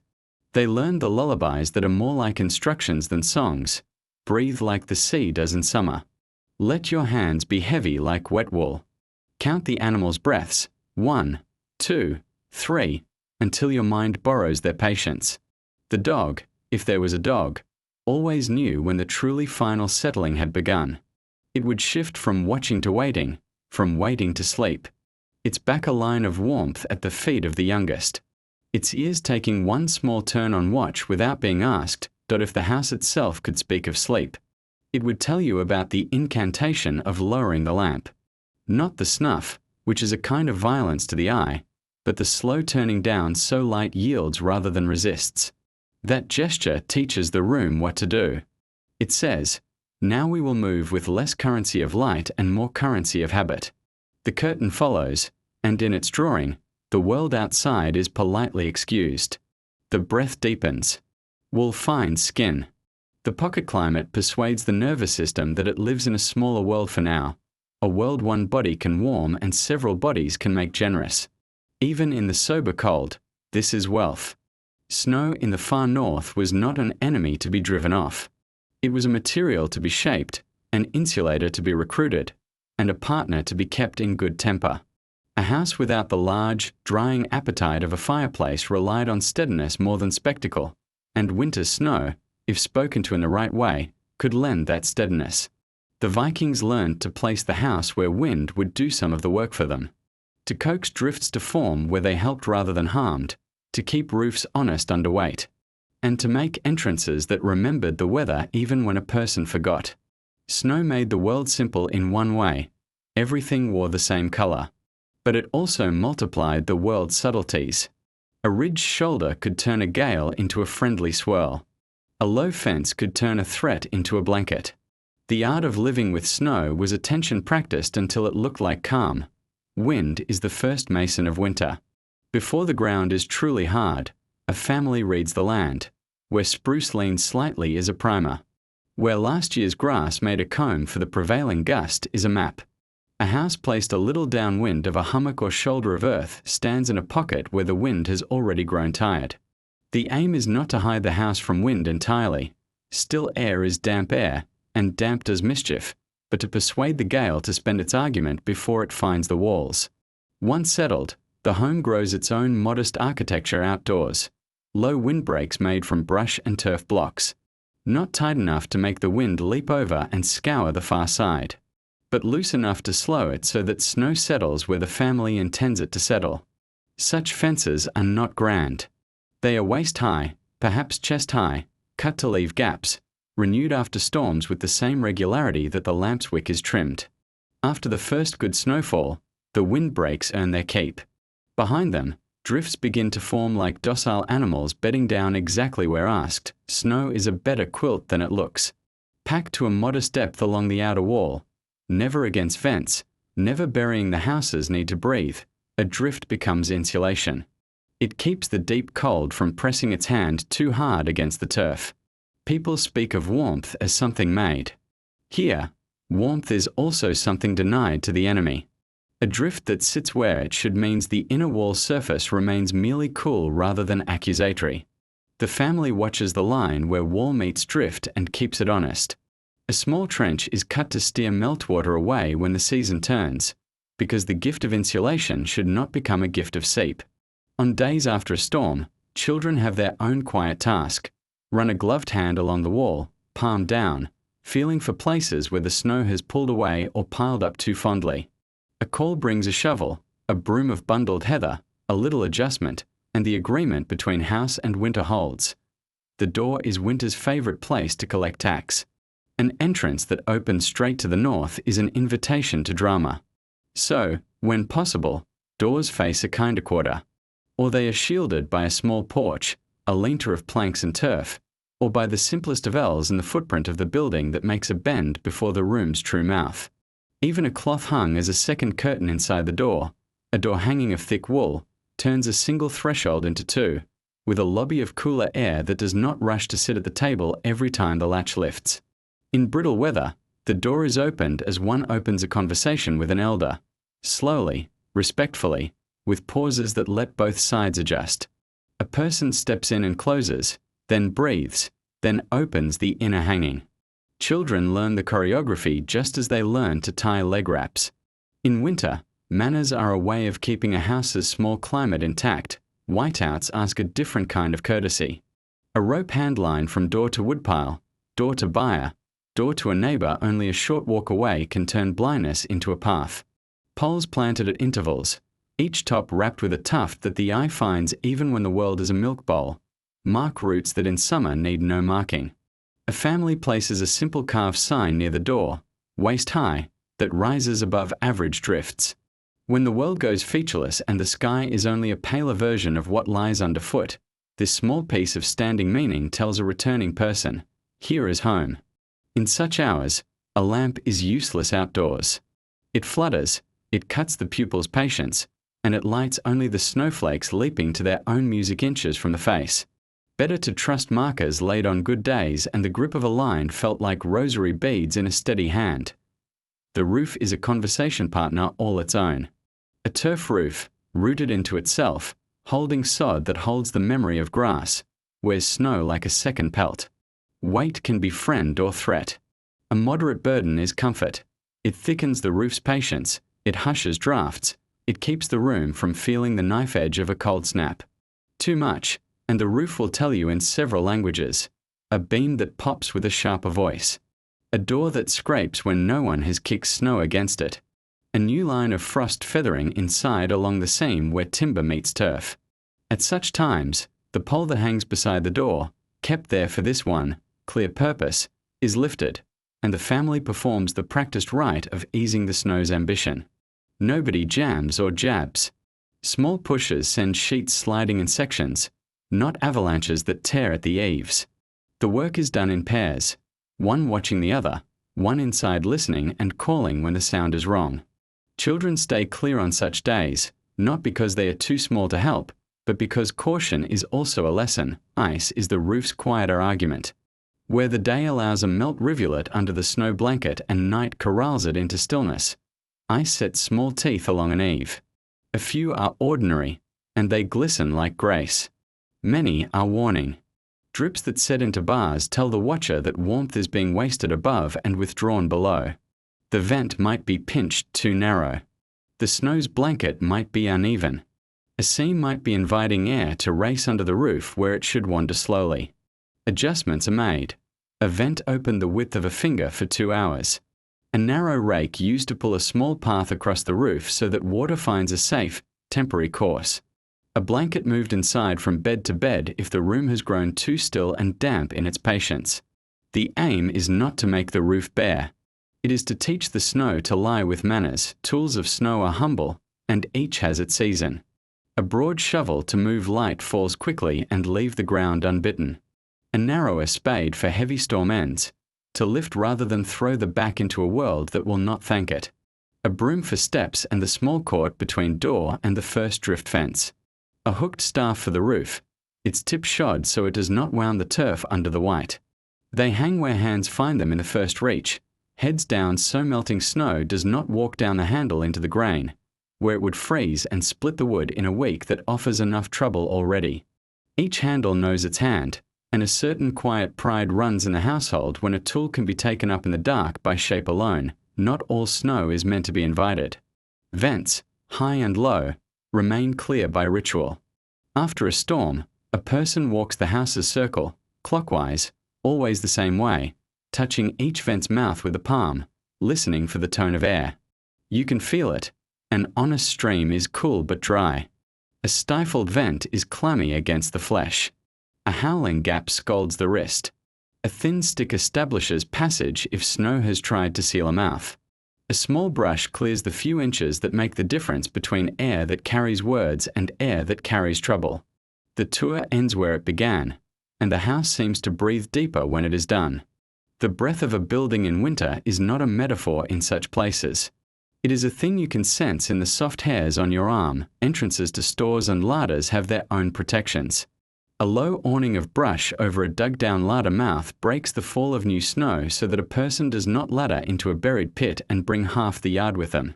A simple sliding board keeps drift from tucking itself into bins. The narrow path to the wood or peat store is packed daily, not only when the pile runs low, because a path remembered by the snow gives back the minutes that make a day's work fit inside the daylight granted. A ring of sand or ash at the porch step, refreshed with the thrift of yesterday's sweepings, reminds boots to be honest on ice. Such small circles of grit have saved more bones than stories will ever count. They are winter's applause for foresight. On the coldest days, the house recruits the snow more intimately still. Along the outer wall, a low berm is shaped by hand and shovel, then padded to a skin. Where the wall meets a sill that once leaked a sly draft, a wedge of snow is pressed in from outside and smoothed like a mason smooths mortar. The paradox pleases the mind. We use the cold to keep the cold out. Yet the body knows it works. Inside, the draft becomes a memory. The lamp's flame steadies. The bed curtain billows less. You can feel the home accept the change, and in that acceptance is the day's sweetest luxury. Not warmth as such, but the absence of theft. What small heat the room makes, it gets to keep. Cleanliness in deep winter was not a matter of hot water flung around with the bravado of a great fireplace. It was a quieter arithmetic, a balance of dry and damp, of breath and cloth, of herbs that remembered summer and snow that behaved, paradoxically, like a kind of soap. In the far north, Vikings learned that health was a form of warmth, not a blaze. But the steady prevention of the chill's small victories, skin kept dry, lungs given honest air, bedding aired without wasting heat, and bodies mended with remedies that asked little from fuel and much from patience. Washing began with what the season allowed. Full immersions were rare in the longest cold. Instead there were partial ablutions, exact and calm. Hands and faces met water that had been coaxed from snow near a lamp, the melt slow enough that it never turned the room into fog, warm enough not to scald the skin. A cloth was dipped, wrung tight so damp worked rather than lingered, then applied in sections, brow, cheek, neck, the places where salt and effort announced themselves most loudly. A small pot of water lived by the lamp for this purpose, covered between uses to keep its gentleness. Soap, when available, was used with thrift. When it was not, fine-ish mixed with fat from better months made a mild cleanser, rubbed on with a measured hand and wiped away with another cloth warmed over a line near the wick. Snow did its share. Fresh, clean snow, fallen in steady weather, far from the byre and paths, was gathered in a low pan and pressed against wool that had seen hard work. The crystals pulled odors and a film of soil from the fibres, then were shaken away before they could melt. For cloaks and bed furs that could not be spared to damp, the trick was air itself. A clear, dry day with wind that had lost its teeth was a laundress. Clothes were hung in the lee of the house, not to flap into ice, but to let the cold comb them. After an hour, a cloak brought back inside smelled like distance and tasted less of bodies, clean by winter's standard, which is to say, honest and safe. The best part, no fuel burned, no smoke argued with the air, and the room's climate stayed loyal to sleep. Bedding had its ritual. Each morning, curtains were drawn back and blankets were turned, not abandoned to chill, but eased open long enough to let night's dampness leave before it learned to stay. Rush mats were lifted and shaken. The floor beneath was brushed, a narrow path of ash laid in the doorway to remind boots to behave. Furs were rotated. The one closest to breath last night hung a little nearer the vent for an hour. The one that lay against will took its turn below tonight. A child could do some of this work, and did, learning the difference between a rustle that means air moving through cloth and a crackle that means ice invited indoors. These adjustments were the house's hygiene, small, repeatable, as vital as trimming a wick. The air itself needed tending. Without a tall chimney's pull, lungs rely on practiced ventilation. A high vent opened the width of 2 fingers after breakfast. A low slit at the far end eased to a thumb's worth when lamps burned too eagerly. The aim was to let stale breath leave without stealing the room's precious steadiness. Noses knew when the balance was right. Skin knew it too, in the absence of clamminess and the present comfort of a lamp that burned clear. Smell spoke as a tutor, animals clean, bedding sweet, lamp modest. If a note of musk crept in, a watcher walked the wall with a palm, feeling for cold honesty or damp protest. A nudge to the vent, a pinch to the wick, and the room returned to its polite where the teeth had their hour. Twigs from birch or willow were chewed to a fibrous brush, dipped in a pinch of ash or a smear of salt when salt could be spared, then drawn across teeth with a rhythm learned from elders. The mouth was rinsed with water that was not cold enough to make gums shrink in complaint nor warm enough to squander the lamp. Children copied the motions, laughing at first, then accepting the small duty as part of the same world that asked them to stamp boots and hang mittens by their loops. Winter is a great equalizer. It makes even a smile part of survival. Herbs were summer's promises kept in clay and linen. Yarrow, meadowsweet, angelica where it grew, juniper, thyme, all gathered, dried, and labelled with a knot code so a hand could find them in near dark. Coughs, the winter's common suitors, were answered with infusions, a pinch of herb in a covered cup. Water poured just off warm from the lampside pot. The brew kept near the bed curtain so the drinker did not have to argue with the room's cool. Honey, when a jar was on the shelf, softened a throat and cheered a child. When it wasn't, patience alone did half the work. 4 tight chests, a cloth warmed by the lamp was laid over herbs bruised to wake their scent, the parcel set on the sternum beneath tunic and cloak.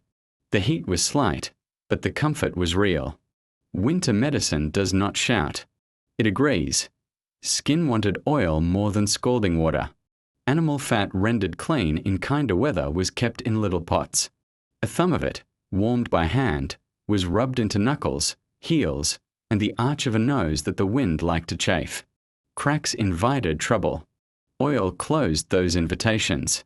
4 chilblains, the insult of cold without the wound of frostbite. The cure was time and blood coaxed back by movement, not a blaze that would whip the skin from numb to pain. Feet were rubbed, socked with dry wool, and set near, not next to, the lamp's patient breath. The lesson repeated itself until everyone learned it.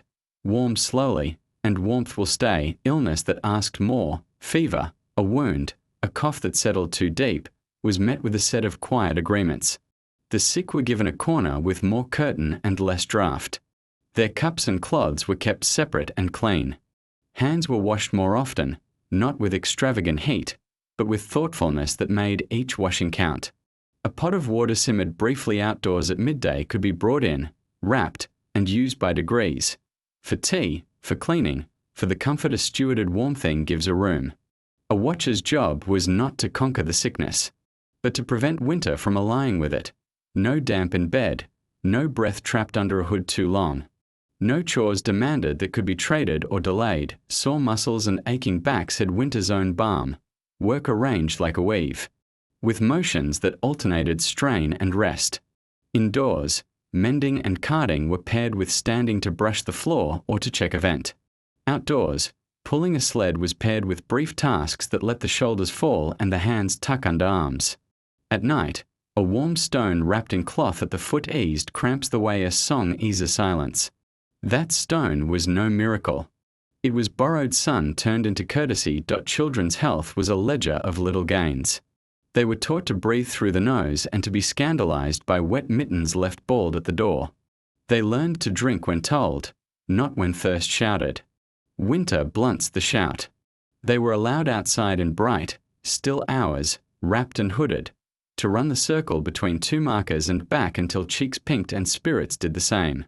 Then they were brought in, unwrapped by degrees, hands checked, socks changed if snow had kissed the ankle.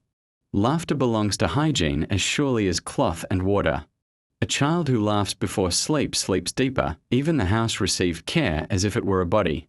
The buyer's bedding was turned so damp could not claim it.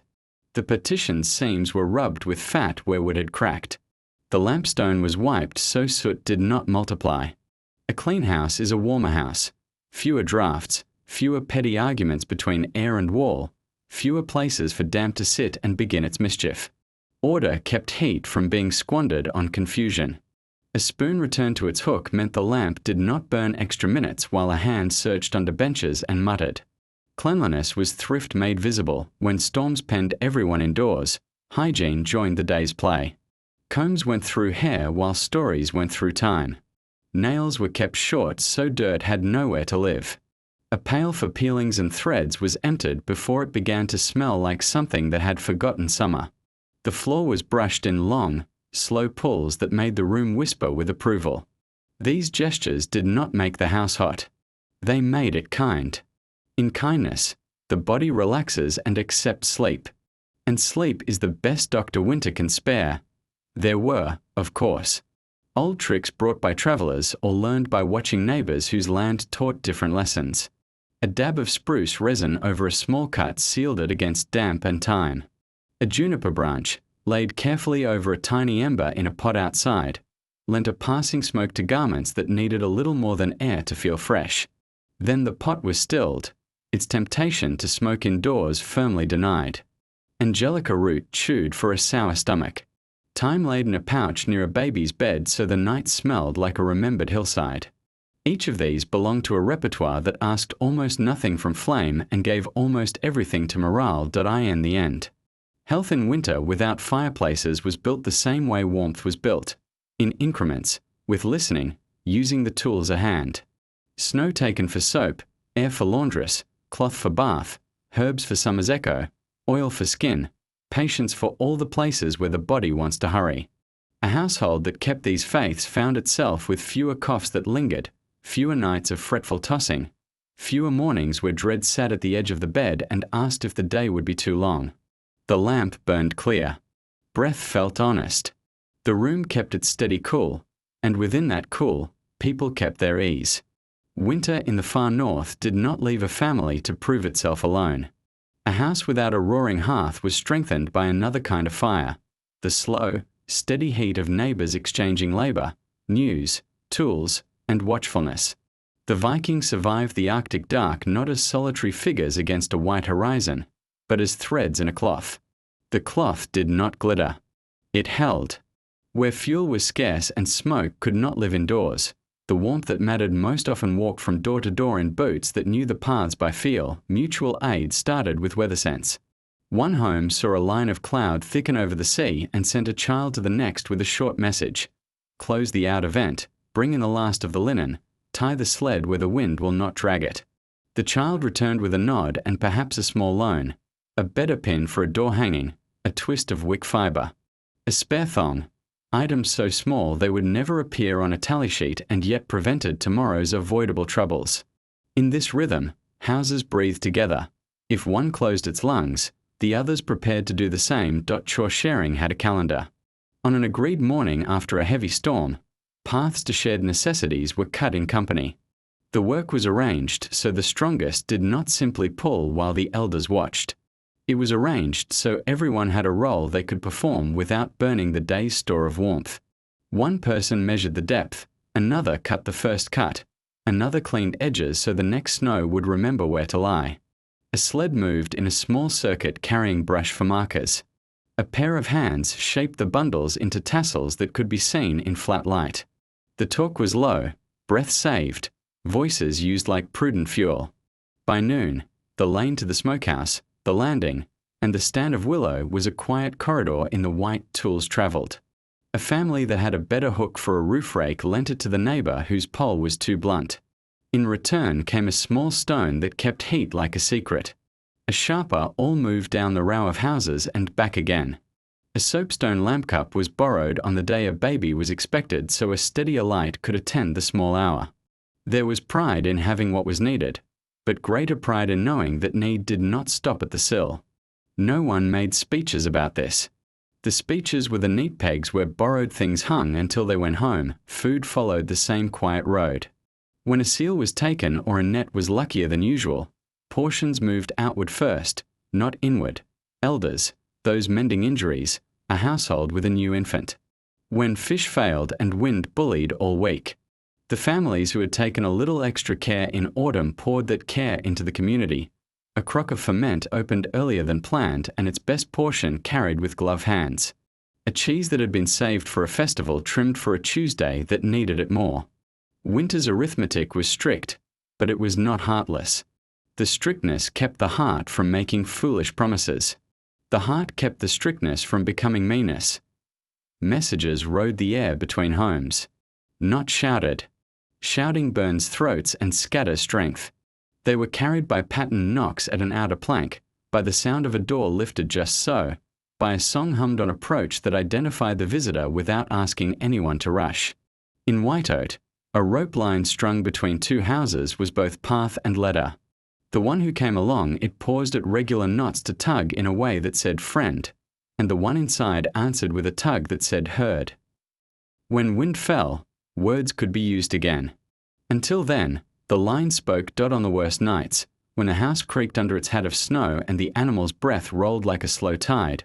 Mutual aid turned into mutual watch. Lamps were placed so a glimmer showed at certain seams, a narrow stripe under a door, a pinprick through a ventcloth. A neighbour, stepping out to check the drift fences, could see those small stars and know all was well. If a star failed, a knock followed.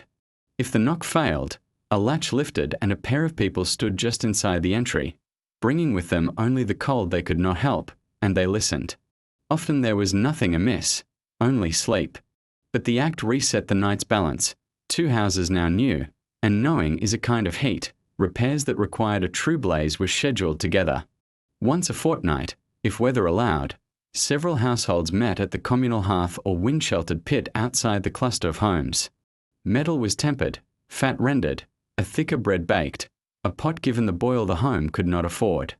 Children were stationed with tasks that kept them moving, fetching snow for melt, feeding brush to the edge of flame, counting tools as they returned to the ground.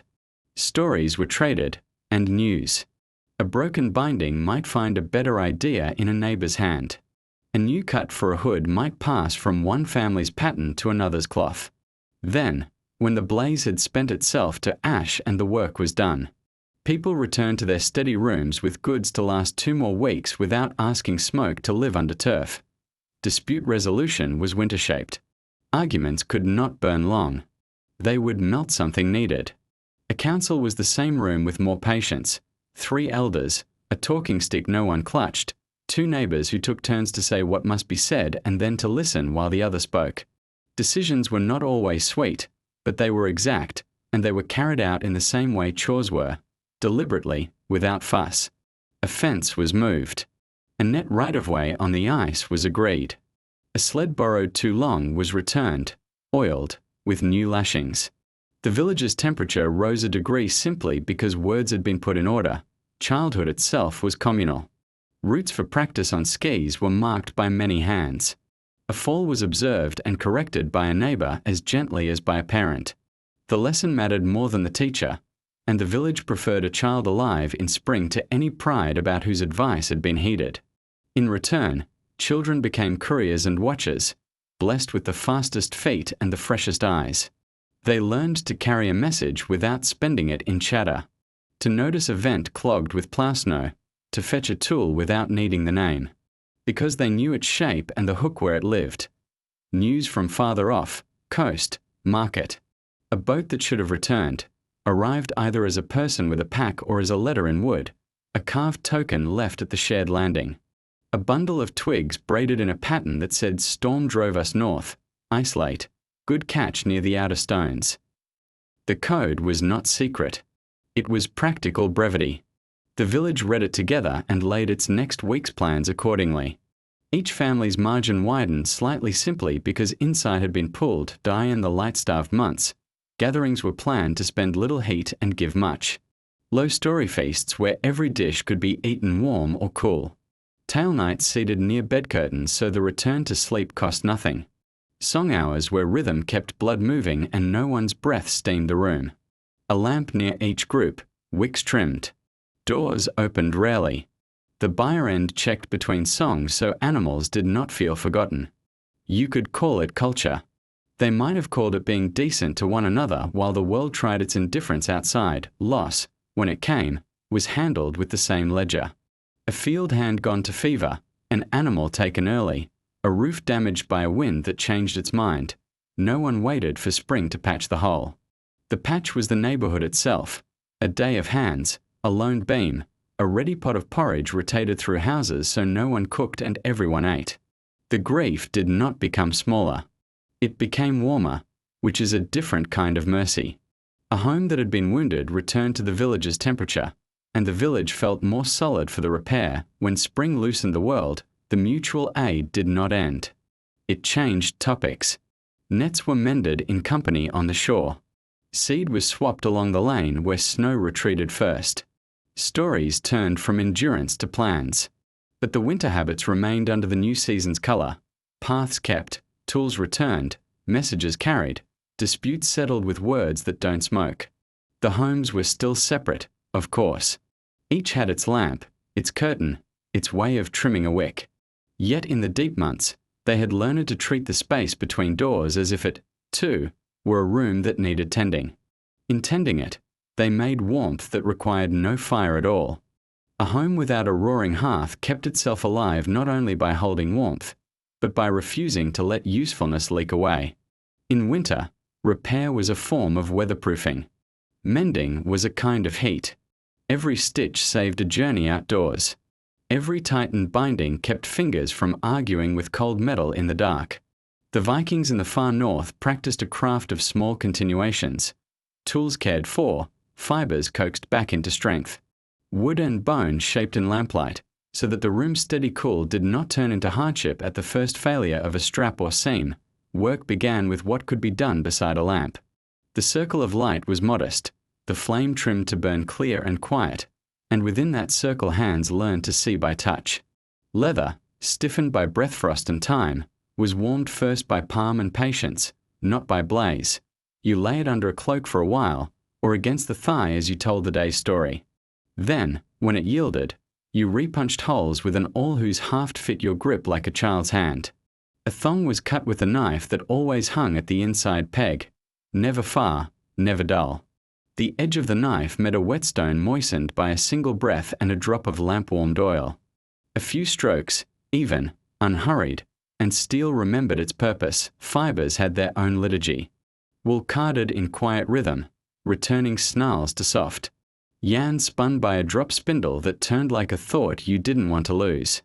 Nail binding, loop by loop, a mitten's future cupped in a palm, grew slowly, dense enough to laugh at damp, forgiving enough to take a patch and carry on. A worn heel was not a failure. It was an invitation to make the sock more itself. Linen, too, answered winter's call. Underclothes were patched with tidy hems, tiers laddered closed by tiny oversewn bridges. You could measure a household's warmth by its needlework as much as by its stores. Both were ledgers of foresight. Woodwork in winter was not about felling and framing so much as finishing and fitting. A spoon was smoothed where lips had taught it a roughness. A bowl's rim recut to remove the chip that had started to snag a sleeve. A sled crosspiece relashed at a joint that sighed when it should have kept silent. Sap and resin were coaxed into helpfulness with the gentlest of heats. A small dish of pitch set beside the lamp until it softened enough to answer a pinhole in a drinking horn or grip a thong where leather alone would stretch. The rule was simple: warm the thing, not the air, bone and antler, kind winter materials, sat easily with lamplight. A broken needle could be replaced by a sliver of leg bone polished on a stone. An all-point was born from tine-shaped and drilled by patience rather than flame. Combs were carved from the creamy heart of a rib, teeth laid in one by one, because hair trapped damp if neglected and released it if kept tidy. A child watched these transformations and saw that winter was not empty. It was a season that sharpened attention until even the smallest tool felt like a conversation with time. Bindings were the winter grammar, knots honest and repeatable. Lashings that remembered how snow swells and then shrinks. A strap of rawhide was soaked and drawn, dried in shape where it would live, then rubbed with a thumb of grease so it would not crack when the first real cold bit down. Rope was spliced the old way, strands unlaid, married back in, tapered so the join passed a glove without announcing itself. Such work used almost no heat and gave back days of shorty, doors closing true, sleds pulling clean, bucket handles that did not betray the hand at a bad moment. Storage itself was repair in slow motion. Tools hung with space between them so damp could not nest. Pegs were driven into the wall where a vent's faint exhale passed, keeping handles honest and iron from weeping orange. Each item had a home marked by shape as much as by sight, the rake's hook cut to a crescent. The broom's tie fortified with a small not only this family used. In winter, when a lamp cannot waste its blessing on searchers, the memory of where a thing lives is as warming as a cloak. Gums and glues were winter's careful alchemy. Fish skin more than once became a binding. Bladder, dried and cut, back to split in wood that didn't want nails. Casein glue, curds coaxed and set, mended a crack where the house would not welcome pitch. None of these demanded flames leaping high. They asked only the small reliable glow that already lived on the table.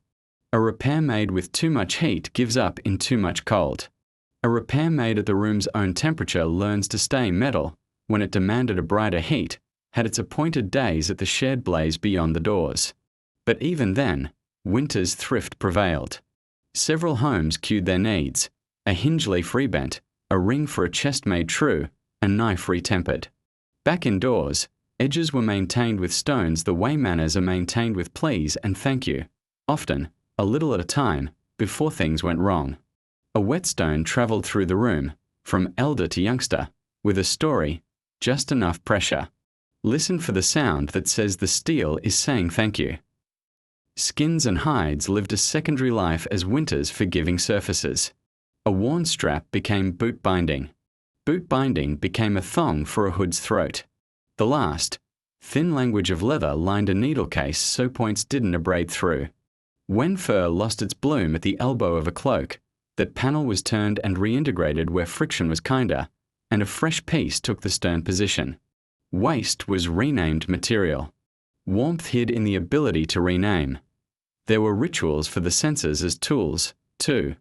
Fingers along a runner, not to admire, to feel the rise that foretells a split. Nose near a seam in a roof thong, to catch the suggestion of rot before it writes itself in a line of drip across the threshold come thaw. Ear to a post, a winter trick, would speak softly when stressed under snow. If you hear the higher note, take the rake and ease the roof before night. Winter can be read without eyes, and a house without a fireplace trains the other senses to fluency. Children's hands belong to this economy. They learned the humble magics, how to wrap the handle of a door latch with a narrow binding so bare fingers in a half-dream did not meet frost at the wrong hour. How to win the loop of a mitten's cord so it never vanished in a sleeve. How to count pegs and tools at lamplight's end and say the numbers softly as if singing a creature to sleep. This apprenticeship produced fewer speeches than smiles, fewer prizes than capabilities. But when cold pressed its claim, the child's task already done let warmth stay where it belonged. Even the animals entered the circle of repairs. A strap adjusted to keep a yoke from rubbing. A hoof pared and oil-rubbed so ice had less to bite and less reason to bruise. The buyer's chain mended with a careful twist that would not catch hair. Small work, done in the glow, prevented the louder work that would have demanded hard heat and pain hands later. In this way, the house's climate, cool, steady, breathable, remained undisturbed. Counting was part of the craft. Notching a tally for needles, for lengths of thong, for lampwick twists. Noting which pot still wept a thread of soot even when its oil was filtered. Remembering when the last bundle of rushes had been spread. The mind kept these numbers like coals banked under ash. They didn't show, but they were there when morning asked. Less was lost simply because less was forgotten. Travelling repairs, the little kit by the door, made the outside safer. A spare strap, an awl, a loop of line, a sliver of birch bark for insoles, a lump of tallow, 2 needles stuck into a cork. None of it heavy. All of it enough. You could break a miles-long problem into a momentary pause under a low sky and a few clever motions inside a mitten. The day, spared a drama, spent its warmth on what was chosen rather than what was forced. When a thing had truly reached its end, winter taught the art of farewell with harvest. A sled that had given its last run became kindling's bones come spring. In winter, it surrendered bronze rings and good lashings to the pegboard. A cloak whose corners had turned to lace was cut to line 3 hoods. The memory of each item travelled along with its parts, like the way lamplight lives in the soot it refuses to make. Gratitude, even quiet, is also a heat.at night. After the last tool had found its hook and the last thread had been worried neatly through. The lamp's wick was lowered, and the house seemed to settle by a finger's breadth. There were fewer squeaks waiting to wake the baby. Fewer drafts looking for a loose seam. Fewer sharp edges to catch a sleeve and spill a bowl. Repairs had warmed tomorrow. Sleep found people sooner because tomorrow had been made friendlier by tonight's unglamorous care. Did I end this way? A winter without a fireplace grew not colder, but more exact. Warmth hid in good edges and honest joins, in lashes that didn't slip, in knives that answered without complaint, in hoops that stayed round and leathers that didn't crack. The house, the sled, the clothing, the tools, each carried a little of the room's calm into the weather and back again. What little heat the family made was not squandered on preventable troubles. It was banked in function, and function, in winter, is a generous fire no one has to feed. In a winter world that did not offer the theatre of a blazing hearth, the Vikings learned to navigate by the quiet instruments that required no fuel, ear, skin, breath, and the small notes a house makes when weather turns its head. Without a chimney to roar or a fire to drown subtleties in crackle, sound became a map and silence became a tool. The difference between a room that held steady and a room that needed tending could be heard as much as felt, the lamp's wick speaking in a clean, steady whisper, the vent giving a thin, dry exhale, the turf roof settling with a low, contented sigh after fresh snow found its balance.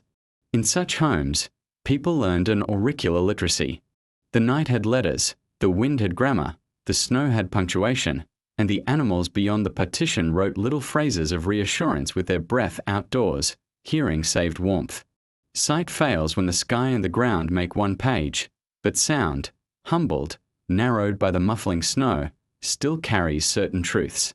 A creek under ice is a conversation you can stand upon and still hear in your boots. The gentle glug where the current rubs a hidden rock. The thin, glassy ping when frost has tightened the water's skin too suddenly and left tension singing in a sheet. A traveller listens before committing their full weight. The pole taps once, twice. The ear translates tone into judgment. Children are taught this listening as a game at first. Guess the thickness by sound, then test it with the pole and see who is closest. Later, it is no game at all. It is the difference between getting home and writing a longer story in the cold than the body can afford. Diane wind. Distance is measured in how a note returns. A call pitched low and steady, never shouted, blooms a little and comes back when trees stand between traveller and house. On open ice, it skates away thinner. When snow is falling thickly, sound goes woolly. A person learns that only the nearest answers will be heard and plans their route with markers spaced like beads on a string. Even inside, wind writes its signature on the house, not merely louder or softer, but in vectors. A draft starts to slur words at the door hanging. A vent hums in a key you do not recognize. A tiny ticking begins in a plank where frost is craving a split. None of this is panic. All of it is information. A wedge of snow is pressed along the sill from outside. Honest fingers smooth it into mortar. The vent opening is pinched or widened the breadth of a thumb. A pot of lamp-warmed water is set near the muttering plank so the air there is not so meanly dry. The house listens back. The new notes tell whether the change was correct. Silence is not absence. It is a measurement. After chores, when lamps have been trimmed and the last pot tucked into straw to finish, a family lets the room fall quiet on purpose. They are checking the room's resting music. If a watchkeeper hears something that does not belong in that music, an intermittent pat at the eave that means icicles are taking on rude size. The first, rasping cough from the buyer that asks for fresh bedding or a shifted vent. A hiss at the door latch that means the leather has dried and is letting wind lick the gap. Then they rise and fix a small thing while it is small. This stewardship prevents the need for large heat later. A good listener trades 10 minutes for 10 degrees. Keeps the ledger paid. One of winter's kindest tricks is the way snow transfers news through structure. A sudden shake of drift slipping from the roof lands on the windbreak fence and thuds down the post into the floor, felt in the ribs if you are standing, through a heel if you are at the table. Children learn to name these thuds, roof breathing, not something wrong. Only when the thud becomes a complaint, a slough too large, a sequence too rapid, does the pole come down from its peg and the paired work begin to ease weight from the eaves. Indoors, sound is triage without panic. People who live by small heat keep their nerves unfrayed by calling every noise a friend until it proves itself otherwise. Night. Orientation uses ear as compass. Without lamps outdoors and with aurora too fickle to serve as lantern. A walker between homes counts fence posts by the faint whisk of twined fronds at each tufted top. Hears a rope line's creak under rime where it lashes a peg. Recognizes the duller drum of packed path beneath skis compared to the hollow hush of untouched drift. Two people traveling together establish a breathing duet. One exhales a low tone every dozen steps. The other answers. The tones are not loud, because loudness wastes. They are steady, because steadiness preserves. If one note fails to come, the other stops rather than spins heat into worry, and the pause itself becomes a signal.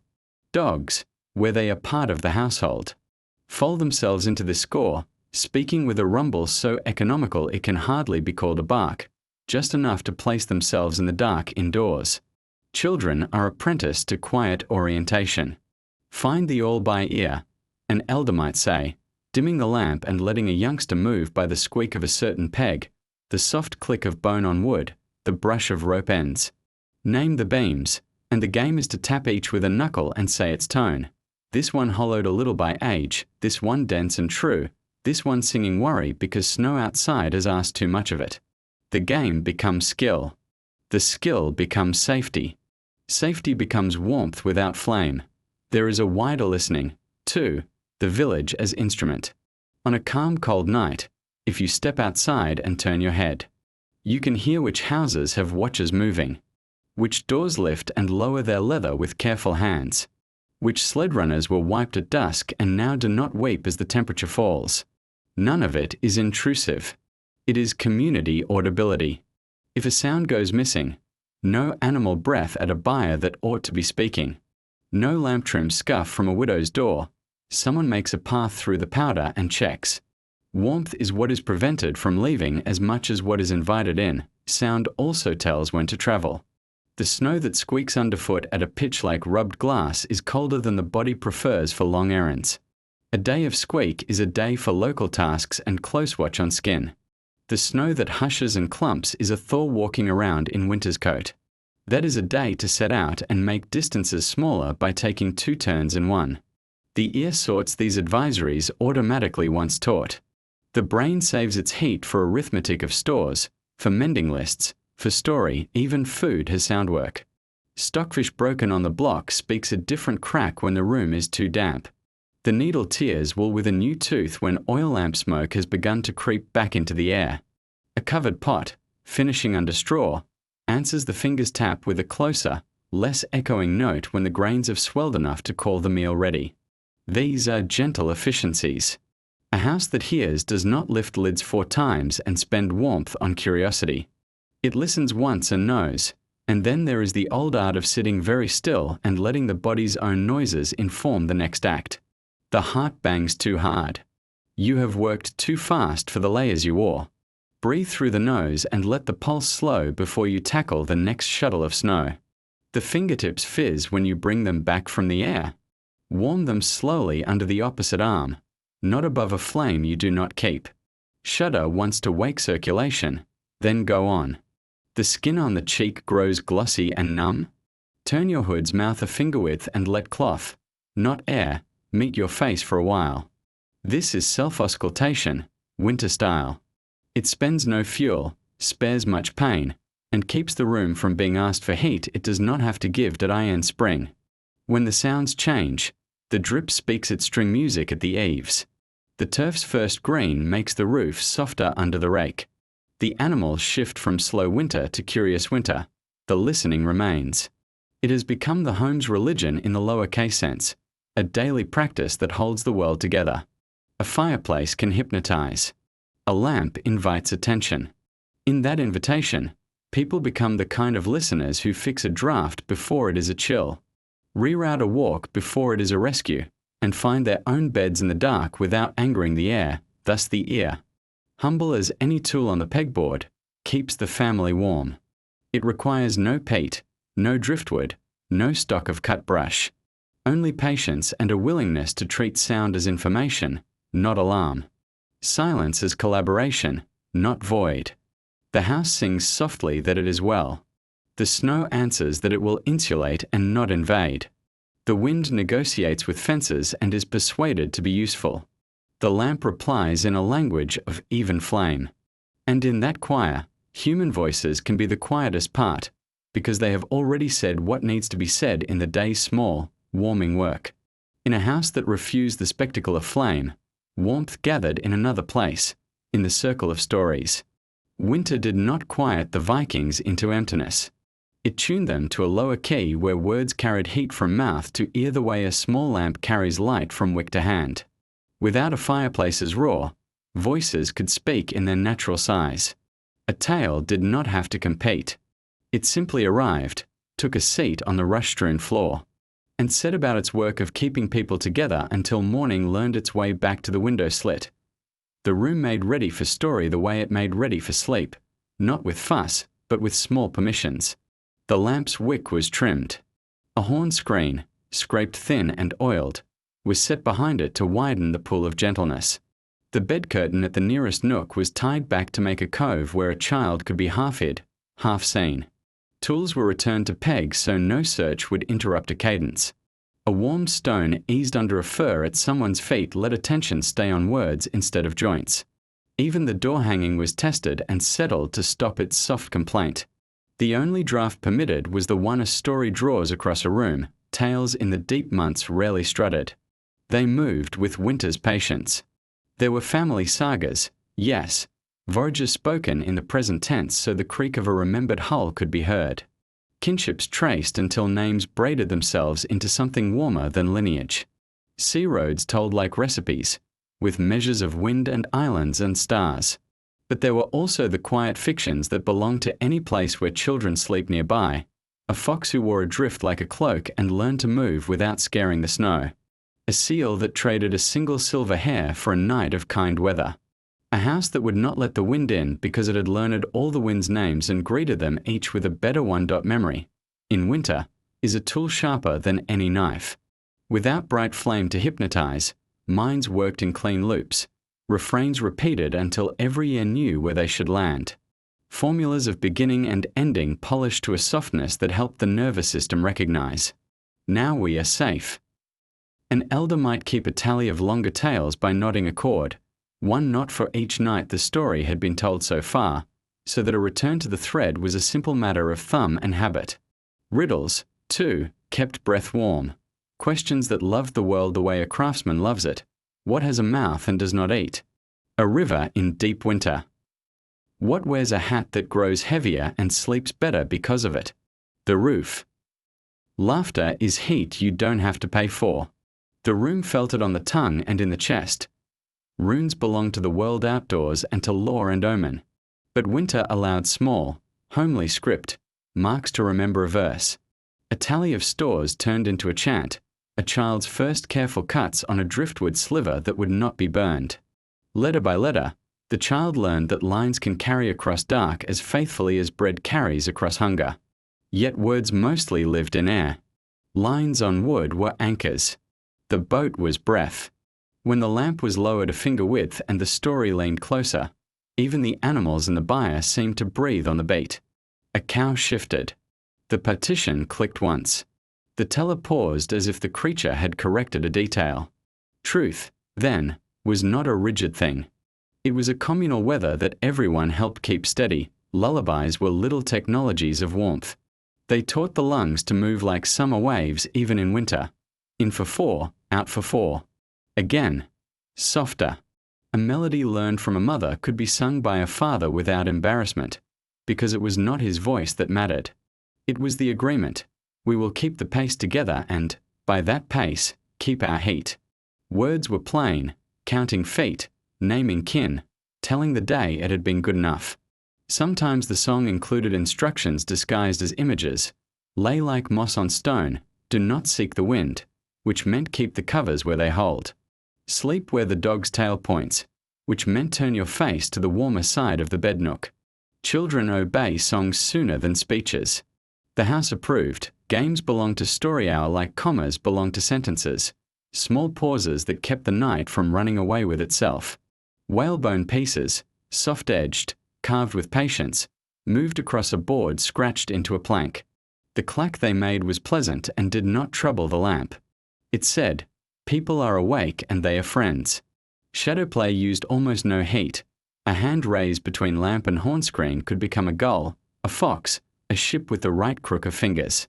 A child would try, fail, try again, and be praised for the effort rather than the likeness. Praise is another heat that costs nothing and saves much. Story was also instruction.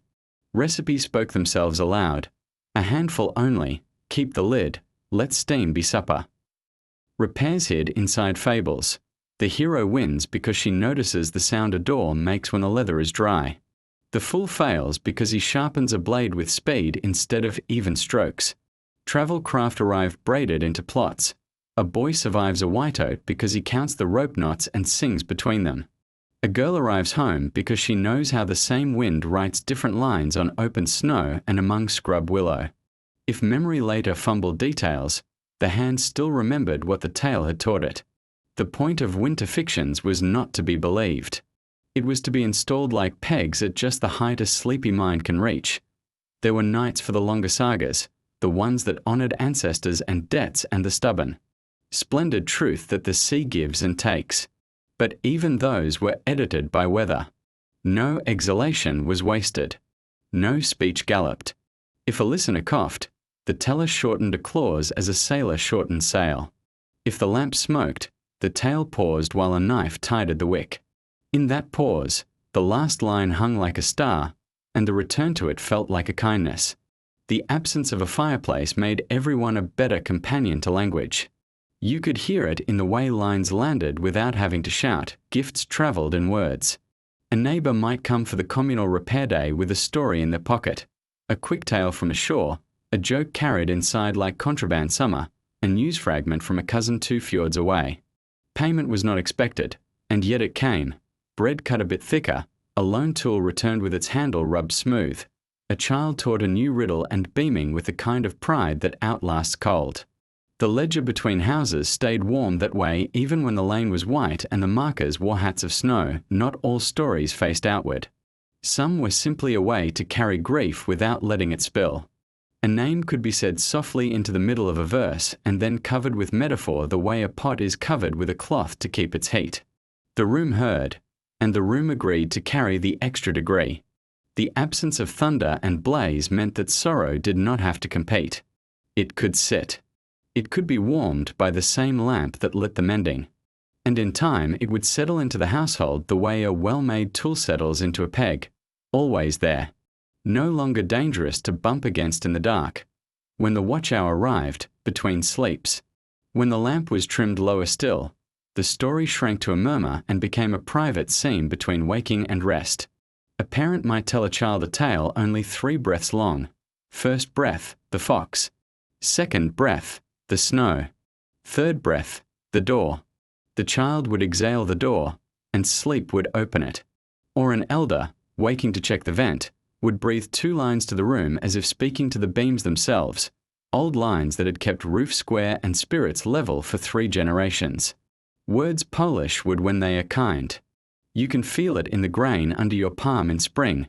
Morning honored the night's work without fanfare.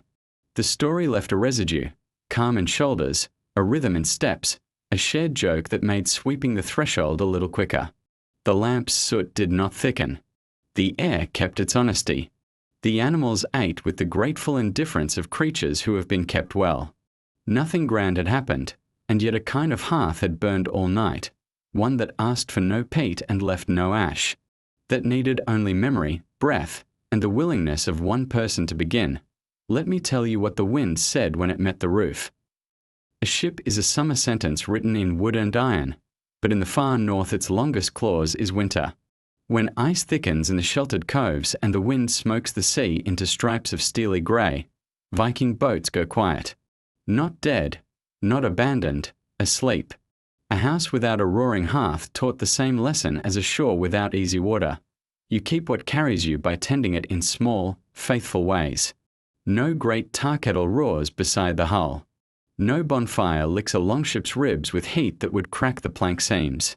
Instead, the winter of boats is a season of covers and keels blocked true, of pitch softened by lamplight, of rope laid to rest so it will not betray you when spring loosens the world. The first act is to take weight off memory. A hull left on cold ground will learn a shape the sea did not teach it, so timbers are cribbed on blocks and wedges that remember the keel's honest line. Children crouch to sight along the underside, learning to see a curve's truth the way a spinner reeds twist in a thread. Snow becomes a friend then, packed gently, never hard, against the boat's flanks. It settles into windward gaps and makes a quilt that keeps hoarfrost from sneaking too deep into seams. A low fence of brush at the bow and stern persuades drifts to lie where they help and not where they bully. Canvas, sailcloth, or stitched hides make a roof, never too tight.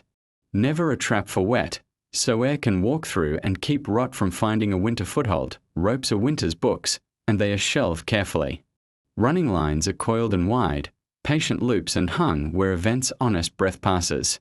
If they drink brine near season's end, they are rinsed in water coaxed warm by the lamp and pressed dry in cloth, then greased lightly at the lay so salt cannot turn stiffness into future treachery.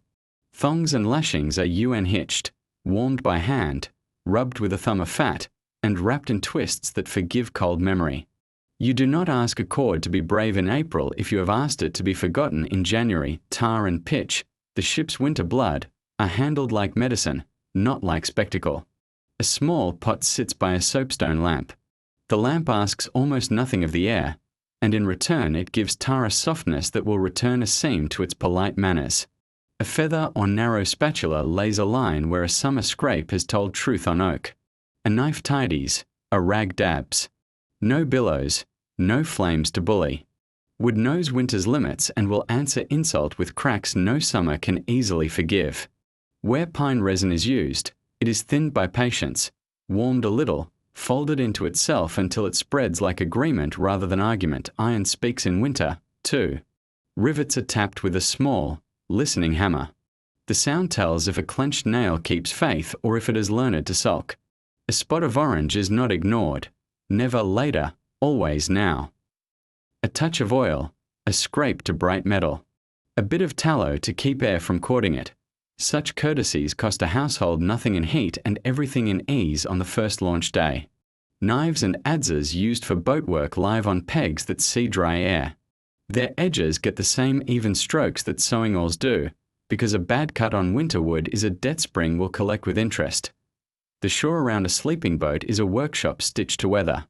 Nets hang where sun, when it visits, can lay a palm on them. Each knot is checked not with speeches but with thumb and forefinger. Floats are relashed. Stones selected for sinkers are drilled with a slow, sandy patience beside the lamp. Water dripped now and then to keep dust from making the room mean. The sled that will pull nets or a light skiff over ice to a breathing lead is checked like a door. Runners waxed with tallow. Crosspieces tight, towline spliced and tested by two bodies leaning in quiet unison. Winter water is not absence. It is edge.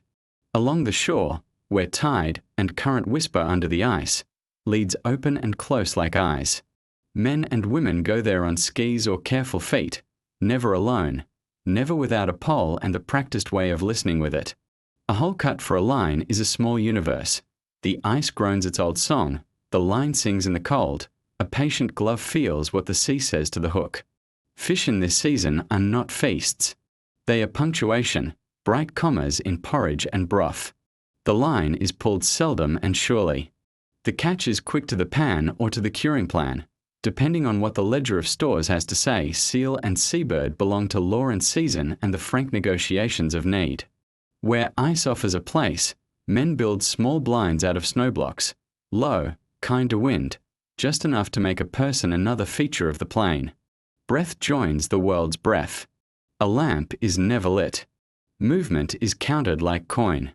When the season forbids, the shore returns to repair and patience. No one argues with the ice about timing. The ice does not reply. Boathouses, where they exist, are winter's kindest rooms. Ribbed with timber, roofed in turf or plank and snow, they are not warm, exactly, just less cruel.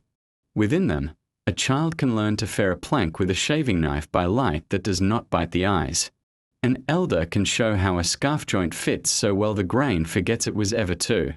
If there is no boathouse, a wall and a windbreak are made to serve. And the boat sleeps under a tent of its own cloth with a drift for blanket and the moon for a lamp that neither smokes nor warms nor betrays. Maps are revised in winter without ink. A man walks the headland in a still hour and notes where storms have shifted shingle. A woman who fished a creek in summer listens to the ice's tone and understands that a sandbar has grown teeth. Such news becomes the spring's first arguments with the oar, and arguments are won in winter by people who train their senses in a room without fire. Ear, skin, breath, patience. In the evening, back home, the lamp circle holds a small disc of driftwood while someone scratches these notes, just marks. Not runes proper, enough to jog a mind on the first launch day when excitement wants to spend sense too fast, sails rest like sleeping beasts. Salt shaken out, patches taken in with linen that does not drink water greedily. Edges whipped so thread will not ladder in a sudden squall come May. Cloth is folded large, never creased hard, and set where mice cannot make a winter of it. When sometimes the lamp's warmth is given to a seam to ease stiff hands and gentler stitches, the room smells faintly of summer and wakes a sweetness that has its own heat. A child presses a cheek to the sails cool and learns that even sleeping tools keep company. The community's watercraft share winter as they share water. A better cover is lent to a worse-kept boat with no fuss and no sermon. A keel block traded for a basket. On the shared repair days when a blaze is permitted outside the homes, pitches rendered and stored not in grand tubs but in little skins and pots sized for lampside work later. Everyone leaves with less to do by fire and more they can do by glow. The shoreline, after such days, looks like a quiet promise. Hulls trued, lines labelled, pegs honest. Snow tucked around the sleeping like an old aunt arranging blankets. And because winter is not only preparation, there is a kind of watching that nourishes without mending a thing. On certain nights the sea smokes in cold, steam devils twisting low where warmer water meets air that would rather be a knife. People stand, hoods tilted, and watch for a minute or two, no more. The breath's plume, the sea's plume, the stars like salt spilled on slate. Then they go home, because home is warmth's steward. And boats will need hands in spring that are not numbed by reverie, when the first crack runs deep through the cove ice and tide begins to speak with its springtime voice. The boat's winter ends the way good sleep ends, without drama. Snow is brushed away as if from a child's hair. Covers are folded as if they were blankets. Blocks are loosened, wedges tapped free, seams checked one last time by finger and ear. No big fire celebrates. No horn calls the village unless the day itself asks for company to heave and sing. The hull meets water not as a stranger but as a friend who has written letters all winter and now keeps the same tone in person. The oar bites, the keel remembers, the lines run. And every small act saved from heat has compounded into safety that a home without a fireplace and a shore without a soot-black tar kettle both teach the same affection for modest means. Boats sleep, but they are not neglected. They are groomed in lamplight, guarded by windbreaks, tucked by drifts, and reminded gently that their work will come again. In that care, people find a warmth that burns clean, craft remembered, danger kept small, spring made ready without demanding from winter what winter will not give. A fireplace makes a clock of its own. Logs fall inward, embers dim, a new piece is laid on, and a room's life is divided into feedings of flame. Without that theatre, the far northern Vikings kept time by softer metronomes. Winter's calendar lived in the sky and in the house's breath, in the rhythm of chores and the tilt of the world's dim light against a turf wall. Days were counted by lamp wick and drip, by frost patterns and animal temper, by the tone of a shovel's bite and the minute when cold turned from stern to merely strict. It was a ledger of small certainties, carried not in a single instrument but in many repeating gestures that agreed with one another often enough to keep a family in step with the season. The sun, in deep winter, was a rumour with proof. It rose and rolled along the horizon like a coin spun on a table, low, unwilling to commit, but present. A person learned its habits without staring. Staring wastes heat. The light through a window slit told most of what one needed. Its first thinness on the opposite wall. Its slow climbing to a particular knot in a beam by late midday. Its retreat, brief as a seal surfacing, toward the same edge of turf by mid-afternoon. A scratch-on would become a mark for time to bank meltwater. Another for turn bedding. Another for step outside and read the drift fences for new. Work. Children were taught these marks alongside letters. Both were language, one of wood and season, the other of story and lore. Stars wrote a longer script. When clouds spared the sky, the great will confess the hour in a way that did not change from year to year, even if a life changed from child to elder while watching it. The circumpolar constellations were neighbours that never set. Their pivot taught where north lived when whiteoat had made a lyre of the ground. Old folks traced with a mittened finger. Here the ladle tilts. Here the warriors stride. Here the little spark that marks the lodestar and therefore the spine of the earth. A child learned to name them not because the names were a charm, but because the names were hooks to hang direction on in a season that squandered neither light nor margin. The moon was a lenient calendar in hard months. Thin horns announced a chapter beginning. Around, milk pail plate gave a night a kind of day's permission. Work that loved a broader glow, fetching a hidden cache from the far side of a ridge, remarking the path poles to the communal place, was pinned to certain moonlit nights, not to dates on bark or bone. If a cloud herd drove the moon from the sky, the plan waited, and waiting did not feel like failure. In winter, waiting is a craft as much as moving is. A house kept ready kept its temper when the moon refused its appointment. Aurora was too pretty to be practical, but practicality learned to make use of whatever the sky sent. When green and violet walked the black with their silent curtains, travellers stood their poles a hand taller at the path's edge and tilted their hoods so the light could help without stealing night vision. Inside, children were allowed a minute at the door, no more. Cold has no respect for wonder. And then the leather fell again and the lamp's certainty resumed. Elders smiled at the aurora the way sailors smile at a following sea. Beautiful, yes, but we are still going where we need to go. Closer clocks lived indoors. The lamp itself gave minutes and hours by wick and oil. A twist of plant fibre of a certain thickness, trimmed to a certain tongue of flame, burned cleanly for the length of 2 mending songs or the time it took porridge to finish in its straw nest. A watcher learned the way a wick spoke when it had eaten its share. They lowered and trimmed at the same line each evening, so the last tasks of the day always happened under the same courtesy of light. A small peg with notches, set by the lampstone, kept an honest count. 2 notches to finish the socks, 1 for the strap, a half for the final sweep. In a home without grand heat, order replaced urgency. Water offered another measure. Snow in a dark pot near the slit window behaved like an hourglass, melted a finger's width by midday if the day was truly mild, barely softened at the edges if the world meant to stay iron. A pan under an eave in the vent's breath gathered icicle tears. When it took 4 hours to fill a cup, someone said, "Stitch while you can." Wind by night. When it filled in half the span, another voice answered, "Tighten ropes now. The roof will speak before morning." You can run a winter household on these kinds of sentences because they are small, real, and repeatable. Animals kept their own, accurate clocks. Cattle breathed slower and deeper before a storm, as if rehearsing. Sheep turned their faces to a wall they otherwise ignored.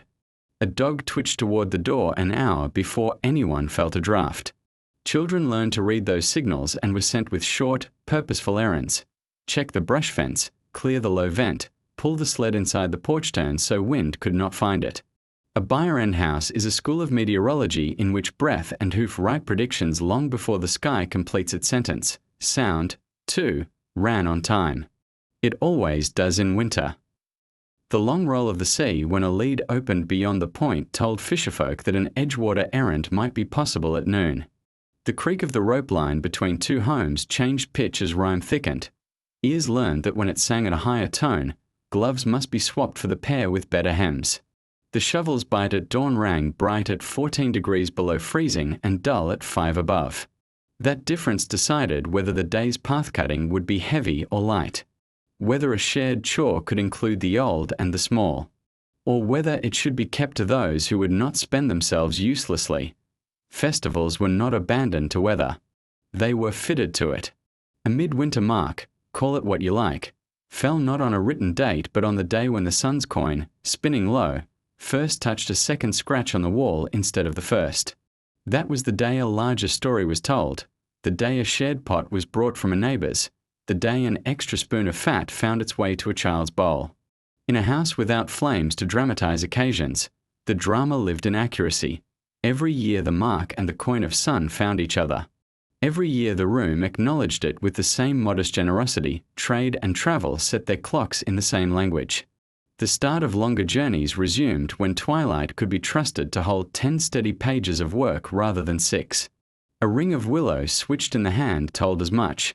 Harvested at a certain week, it bent without breaking. Harvested 2 weeks earlier or later, it argued. People tested the new willow each spring and said, "The road will take a sled this far and no farther. The ice hears us again 3 nights from now." Boats woke when tide spoke through the ice net with a specific hollow music. You could hear it through your boots on the shore and know to bring out the block wedges. Prayer, in the plain, non-theatrical sense of asking and thanking, ran on the house's clocks as well. A soft line spoken when the lamp was trimmed, another when the animals were seen to, a third when the vent was set for the night. These were not theatricals. They were a mnemonic device for remembering the 3 acts that kept the room's climate honest. Old ones moved their lips around these lines and found themselves at peace not because spirits had been summoned, but because habits had been confirmed. Children's learning respected the clocks. Lessons that required quick fingers, reading runes on driftwood slivers, tying the new knot in the pathpole tassels, were set in the day's warmest light. When mittens could be slipped off under the curtained shelter. Longer recitations, singing the names of the stars and their quiet uses, belonged to middle dark when the bed's pocket climate could partner with a low wick. A child who tried to make noon out of evening was teased kindly. A child who learned to hold work until its hour was praised with an extra riddle or a turn at the horn screen. Even grief had its appointed spans. After a loss, a house observed a number of lamp lowerings during which stories leaned toward the one gone and work tilted toward tasks that like sitting still, carding wool, mending nets, polishing wooden edges. No dates were needed. When the animal's breath felt lighter to the chest and the lamp smoke never once tried to return. When hands found themselves reaching for outdoor tools without dread. Morning's clock had struck its soft hour and the house went forward without making a ceremony of it. Not coldness, precision. Winter mistakes sentiment for heat. The people refused the mistake. When the season turned, time loosened like a knot under a knowing thumb. Shadows grew longer at hours they had not owned in months. The drip changed from intermittent to articulate. The sun's coin rose so high it became a plate and then a shield. Clocks that had served in darkness were honored and set aside. The scratch on the wall would wait. The lamp-notch board would rest. The pan would hold only clean water, not predictions. But people who had lived by these instruments did not discard the skill. Summer would ask for other accuracies: tide, wind, growth, and the habit of small, true keeping would meet them like an old friend at the door. A winter house without a grand fireplace taught its children that warmth was something you make with mind and habit as much as with flame. The smallest people in the far north were not kept aside from the season. They were woven into it, their games stitched to chores, their toys shaped from the same materials that kept adults safe. Childhood was not a pause before life. It was the first chapter of skill. In a room lit by a modest oil lamp and held steady by turf and snow, the young learned to read drafts, to mind moisture, to travel short distances like navigators, and to treat tools as neighbors. Play became practice, and practice, over time, became the family's additional half. 20 small, constant acts that cost no fuel and returned comfort every day. The day began with a child's map. On a low board near the door, a simple plan of the room was scratched: pegs, beds, vent, door hanging, by partition, all marked with little symbols. Each morning, a child ran a finger around the map and then walked its path for real. Touch the vent's frame, dry. Not wet. Brush the door leather, supple. Not stiff. Feel for the strand of rope that must not be twisted, straight. Not curled. The game was called keeping the house awake. If something felt wrong, the child named it, and an older hand fixed it before coffee thoughts and mid-morning tasks scattered attention. This was not make-believe. It was literal temperature management done at a height the lamp could see without being raised higher than it liked. Clothing drills were sport. A basket held leg wraps, mittens, hoods, spare socks, all slightly too big so the motions needed care. On the count of 4 lamp breaths, the child wound a wrap from ankle to knee, fingers hidden in will so breath warmed the air they worked in, knots tied with that quiet pressure that says stay without shouting. A parent would bump the wrap with a toe. If it slipped at once, the child laughed, rewound, and the knot learned. Later, outdoors, that same knot meant dry skin and calm feet. Likewise, hood time turned to competence. 2 fingers under the throat so the mouth could speak and not trap wet. A thumb's width between wool and eyebrow so eyelashes didn't frost too fast. The clock was never faster than learning. The prize was not a cheer, but the nod that says a body will be drier an hour from now. Snow lessons were measured in arms lengths and songs. Children were shown the good snow, clean, high, away from the buyer, scooped into a shallow pan and pressed over a work cloak. They counted heartbeats while the crystals did their cleansing trick and then shook the snow away before it melted. Indoors, they aired furs by the vent on still days and learned the difference between cold and dry, friend, and cold and damp, enemy, by cheek and wrist. Each sense earned its badge. Nose, fresh wool, good. Ear, lamp wick steady, good.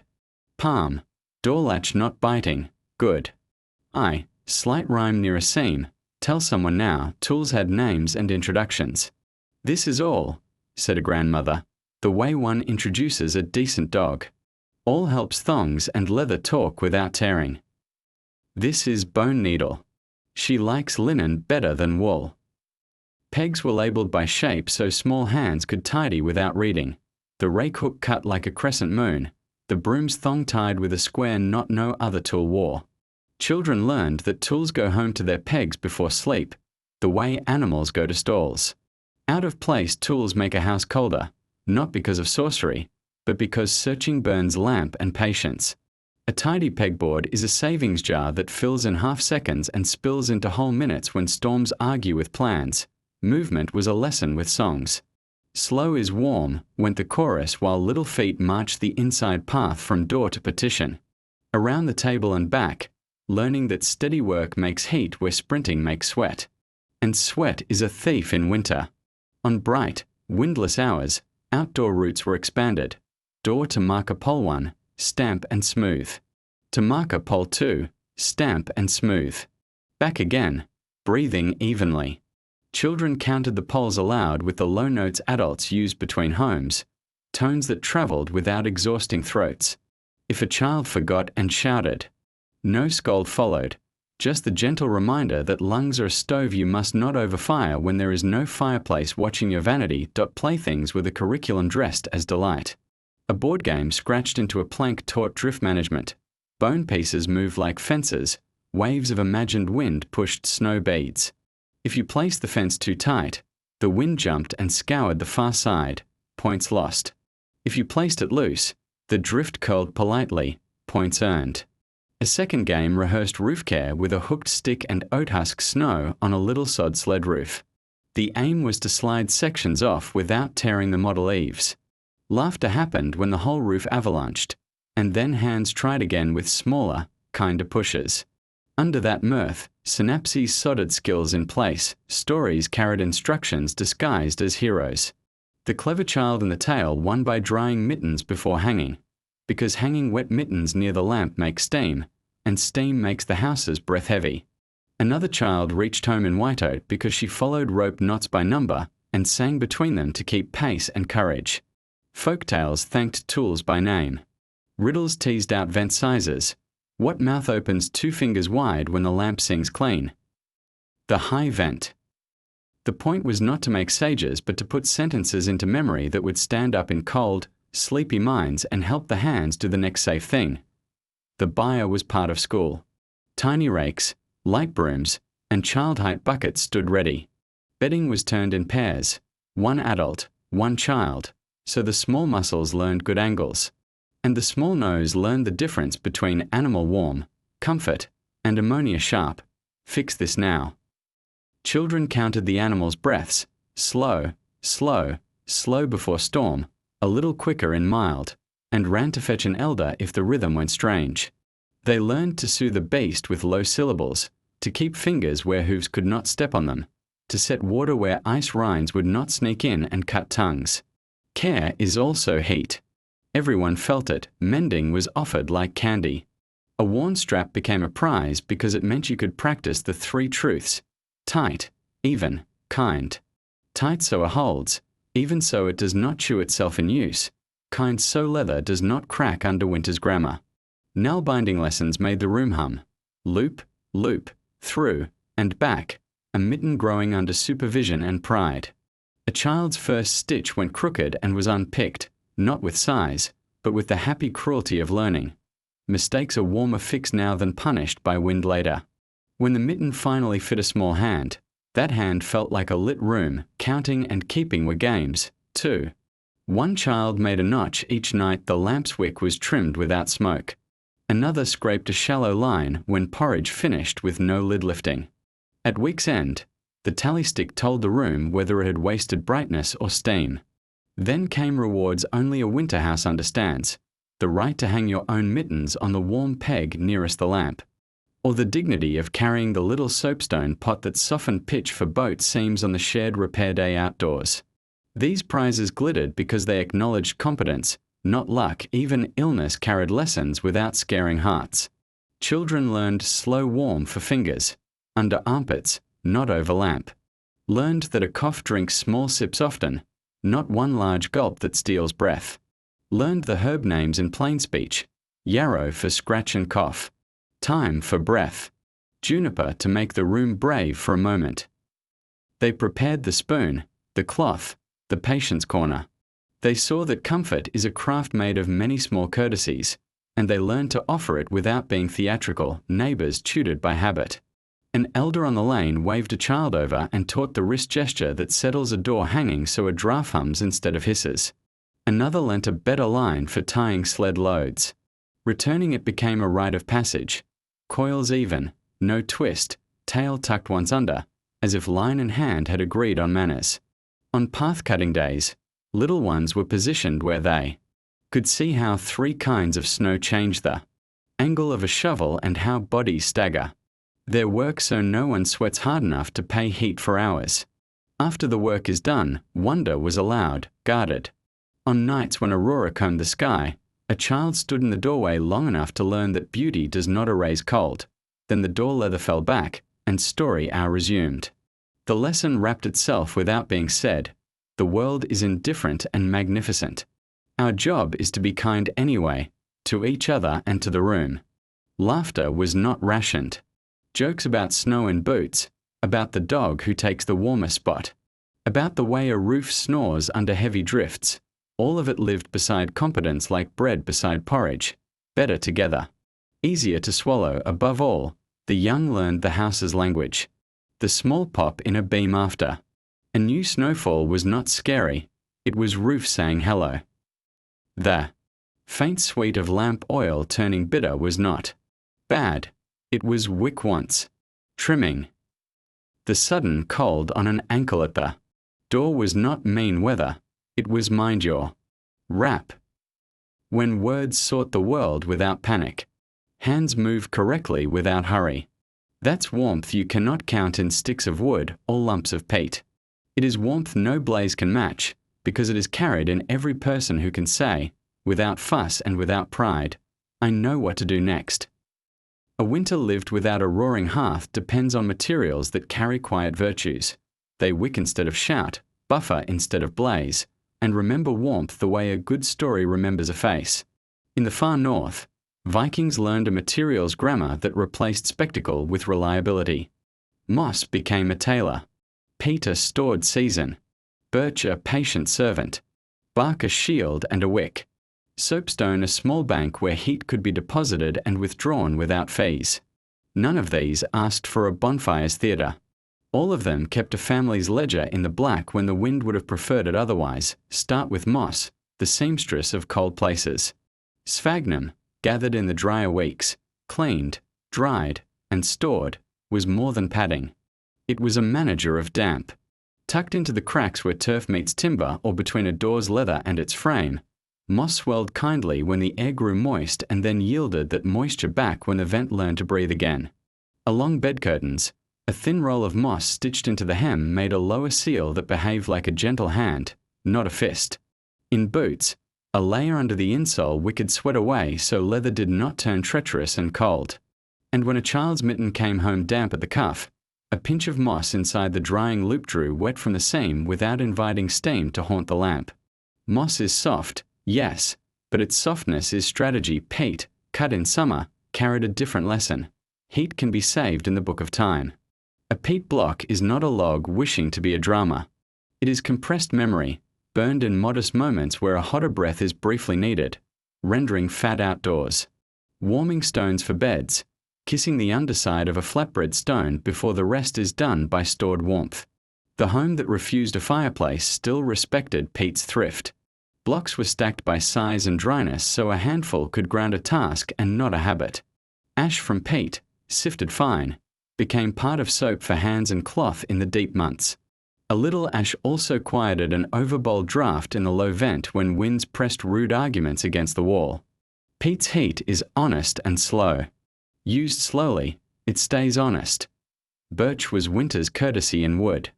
Its bark offered tinder that did not sulk when damp flirted with it. Its twigs became toothbrushes, their ends chewed to gentle bristles.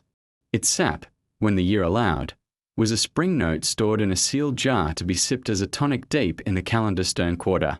Birch bark lined small boxes to make them forget the wet. Laid as a thin insole, it cushioned and insulated, quick to dry by the lamp without sulking into curl. When strips of bark were stitched into a lamp screen, thin, oiled, translucent, they widened the glow without demanding more flame. A winter-friendly lantern that never scalded the eyes, bark in other tongues, pine, spruce, was winter's glue and skin. Resin warmed by a soapstone lamp made pitch that travelled everywhere a seam might want a reminder of its duty. A hairline in a horn cup. A small split at a sled's mortise. A thong hole tired of duty. Resin, softened and applied with a bone spatula, returned these to usefulness. Spruce gum sealed tiny cuts on hands that must not harbour damp. A smear under a thumbnail blocked the day's wet from sneaking in where skin had split. Bark strips, boiled and dried, were rough cordage when none other remained, tying brush into windbreaks that taught snow to lie with manners against the house. Birchbark's cousin in patience was horn. Scraped thin, polished, and oiled, Horn became a flexible lens for lamplight, warm in tone, stingy with glare. It covered slits where a window would waste heat, admitting a gentle pale that did not invite drafts. Horn spoons felt merciful on winter-chapped lips, and their edges did not steal heat from a thin stew as metal would. A horn cup, set near but never over a lamp, warmed slowly and held its warmth long enough for a child to drink without the shock that cold gives to the throat. In winter, kindness is a function. Horn practices it. Bone and antler belong to the toolkit of quiet warmth as well. Bone needles pulled thread with minimal friction so linings lay close and neat. Antler awls, tough and a little springy, punched holes that did not split when leather was asked to bend in the cold. A comb from rib bone kept hair orderly so wet did not nest and chill the neck. These tiny frictions managed, this drag reduced, that edge eased, meant a cloak hung closer, a hood turned smoother, a door leather creaked less. Every scratch lessened was a draft denied. Soapstone sat like a philosophy on the table. Heavy for its size, tender to heat, it forgave impatience and rewarded attention. A shallow bowl of soapstone married lamp and kitchen, fuel and function in the same calm breath. It could pre-warm a salve, keep a cup from surrendering its comfort too soon, line a corner of bed with a patient ember of warmth that did not smoke the lungs or argue with events. Soapstone did not show off. It did not spit or blacken. It asked only to be lifted gently. It gave back hours of eased living grass, sennegrass and kin, look humble and behave like an engineer. Dried and combed, then stuffed into boots between sock and leather, it wickered sweat, trapped a little air, and added a spring that made long crossings less a pounding and more a stride. Changed often, it kept feet whole, which kept tempers steady, which kept houses calm. A boot stuffed with yesterday's grass is a boot riding tomorrow's trouble. Children learned the cycle, shake, replace, shake, and in that simple fidelity warmth stayed where it belonged. Wool, of course, was the kingdom. Wadmal for daily wear, stout, dense. Finer weaves for underlayers. Nell-bound mittens, loop-dense and stubborn against damp. But the genius was not mere use, it was treatment. Lanolin respected, not boiled out. Garments dried by patience, not scorched by proximity. Furs laid hair to skin where a curtain drew a small tent of weather around sleep. Wool to skin where breath must travel and not pull. Cloth spoke a dialect, thick where the world was sharp, thin where the body needed to breathe to stay honest. Women and men both were fluent, clay jars, coarse, porous, sealed where needed with wax, created a climate within a climate. A jar wrapped in wool and set near the lamp became a little cave of temperate air where herbs kept their voices and salt refused to cake. Another jar, buried to its neck in straw, turned into a cool pocket that didn't ask the room to surrender steadiness. A family that understood where to tuck a jar understood how to avoid calling for heat it could not afford to spend. Even snow, winter's emblem, was material, not only weather. Pressed judiciously into a sill from the outside, it became mortar against a sly draft. Packed into shallow berms, it told the wind how to behave around the house's hips. Cut into blocks for a temporary cooking windbreak outdoors, it granted a day's small blaze its dignity without allowing smoke to become the house's tenant. To hate snow is to waste a resource. To court it well is to own a second wall you never had to cut. What ties these materials together is not romance. It is discipline seasoned with affection. The people who lived with them chose methods that did not quarrel with the room's steady cool. A resin pot beside a lamp, not over it. A vent teaching steam to become supper, not an invitation to mold. A horn screen widening light so eyes could work at a civil brightness. A soapstone bowl keeping a poultice kind for an elder's joint. A child changing grass in boots before the cold taught a harsher lesson. These are not heroics. They are devotions to the chemistry of comfort. The ledger is simple in the end. Materials that wick, buffer, seal, and store will warm a winter more surely than materials that blaze and depart. A house that knows its moss from its peat, its birch from its bark, its horn from its stone, is a house that does not beg the season for mercy every day. It makes its own, a teaspoon at a time, until the sum of teaspoons is a life lived without spectacle, but rich in agreements. The wind may still test the walls. The snow may still try to write its name where it shouldn't. But inside, the lamp burns steady, the bed holds a small climate, and the tools hang shining a little in the glow. Materials, remembered and respectful, keeping people warm in ways a fire never could. A winter household that refuses a roaring hearth learns to love alternatives, not because drama is unwelcome, but because drama spends heat. The far northern Vikings carried a second map inside every first map. If the sky closes, if the wind adds teeth, if the path disappears between two breaths, if a strap fails, a ski splits, a sled runner bites too deep, they did not improvise from panic, they unfolded habits designed in warmer thought. Contingency was not fear's twin. It was foresight's child.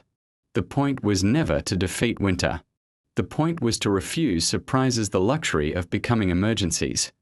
The first contingency was always shelter you can carry in your hands. A cloak can be a roof. 2 skis can be walls. A pole and a line can become the logic that turns open white into a room. Travelers kept a small house kit near the door with the inevitability of mittens, a coil of line, a spare thong, a bone needle with waxed linen, a palm-sized soapstone to warm by body heat or a stingy ember, a twist of dry moss, a flake of resin, 2 birch bark squares, a tinier-than-tiny horn cup. None of these weigh fear onto the shoulder. All of them shave minutes from cold's ambitions. A cloak pitched between crust skis becomes a lee. The line gathered along the bottom edge and pinned with snow blocks turns wind from tyrant into tutor. The snow, cut in shin-high bricks, stacks into a waist-level horseshoe. Your back goes to the curve, your breath does its arithmetic, and you have, without flame, a pocket of air you can afford, where snow is deep and mild of mood. The field shelter has happier names. A drift is red for its grain, coarse where wind has carved, finer where it has laid down, and a hollow is scooped in without piercing the upwind skin. The roof stays thick. A bench is cut high enough that cold air settles in a sump below the sleepers. A vent, no wider than 2 fingers, is teased open with a stick. Cloaks make a liner. Moss and grass from the kit make a pad for hips and shoulders. If a warm stone can be fetched from a modest noon ember, it is wrapped and set at the feet like a hush. No one lights a lamp inside a snow house. Heat is a guest. Smoke is a usurper. You eat from a lidded cup.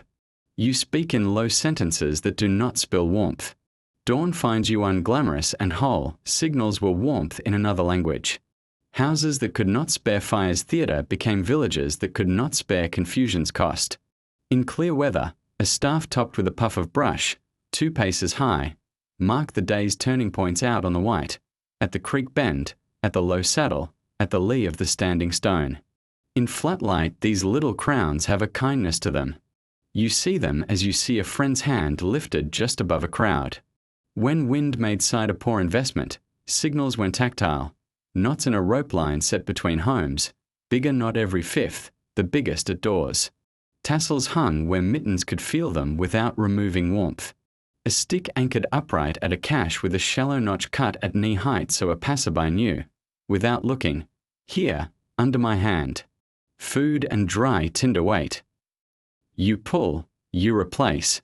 You nod to the person who thought of you before you arrived. Sound had contingency baked into it, too.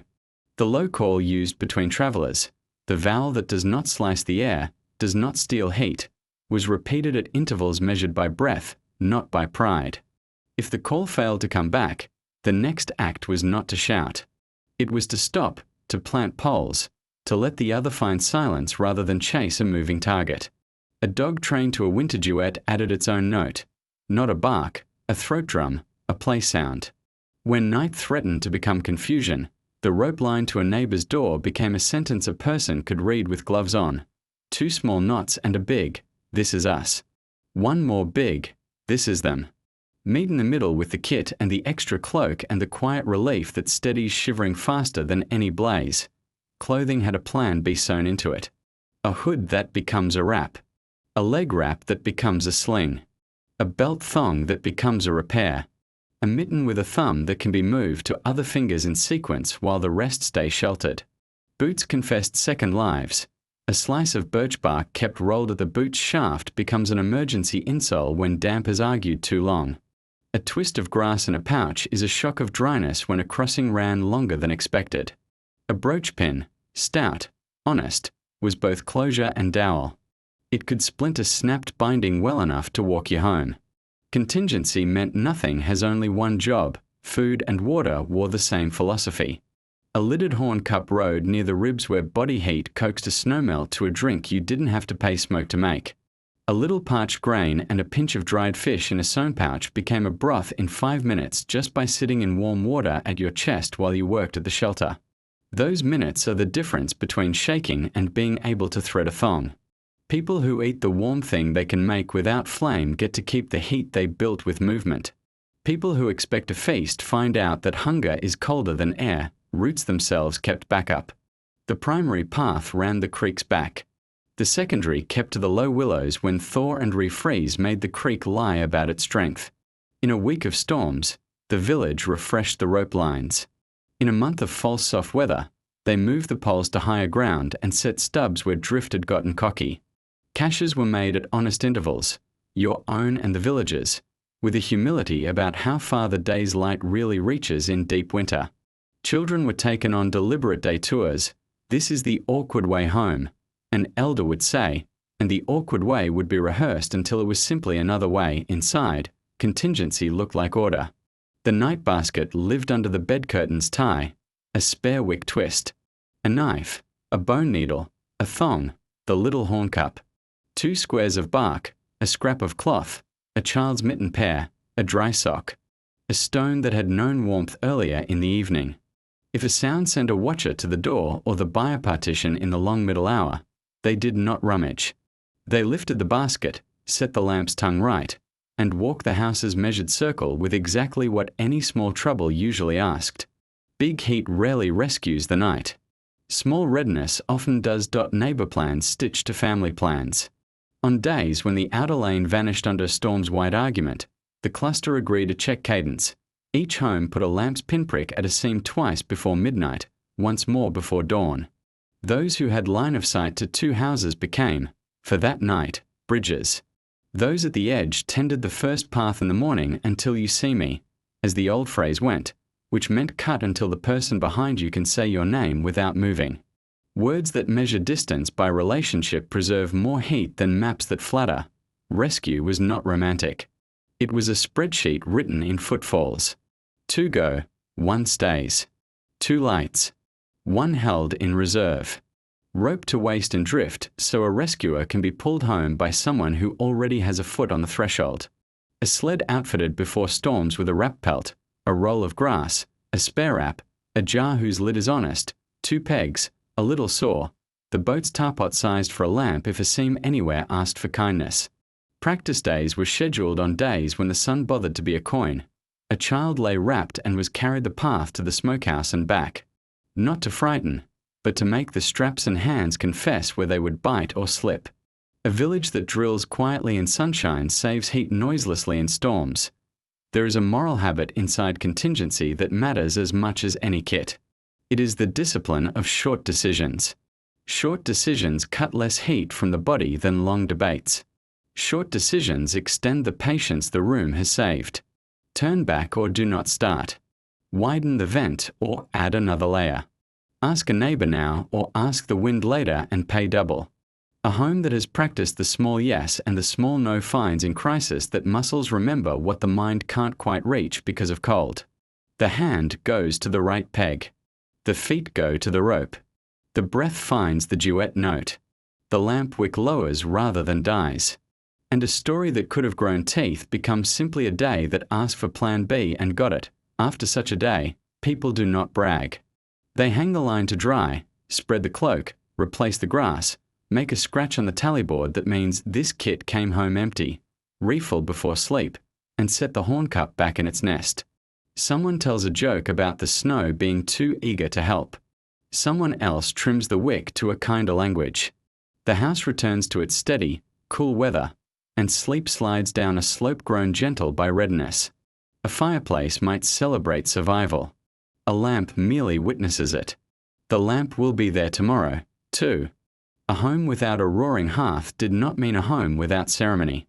In the far north, where winter narrowed the world to low skies and steady rooms, beginnings and endings were tended with careful warmth, the kind made of hands, cloth, herbs, and patience.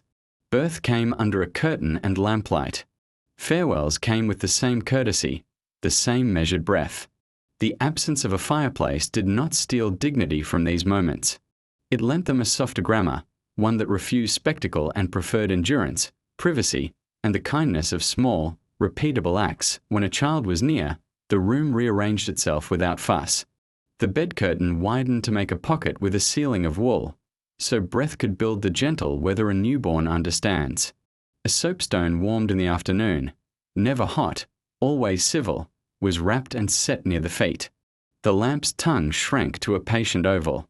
A horn screen widened the light without sharpening it. Water was redded not by boiling the air, but by steady coaxing. Snow in a lidded pot left near the window by day, nudged near the lamp by evening. Then set beside a second pot already gone from cold to cool and waiting its turn to be warm enough for cloth. Everything moved by degrees, because bodies asked to cross thresholds in winter deserved to do so without shock. Midwives knew winter's mathematics. Their satchel held tools that suited a room that keeps its own calm. Clean linen strips kept dry in a clay jar. A bone comb to keep hair from trapping damp. A twist of clean moss for padding and binding. A little pot of rendered fat to soften skin where work would be asked of it. Herbs nodded in simple code, angelica and yarrow, thyme and sweet gale, each with a place in the slow play of breath and effort.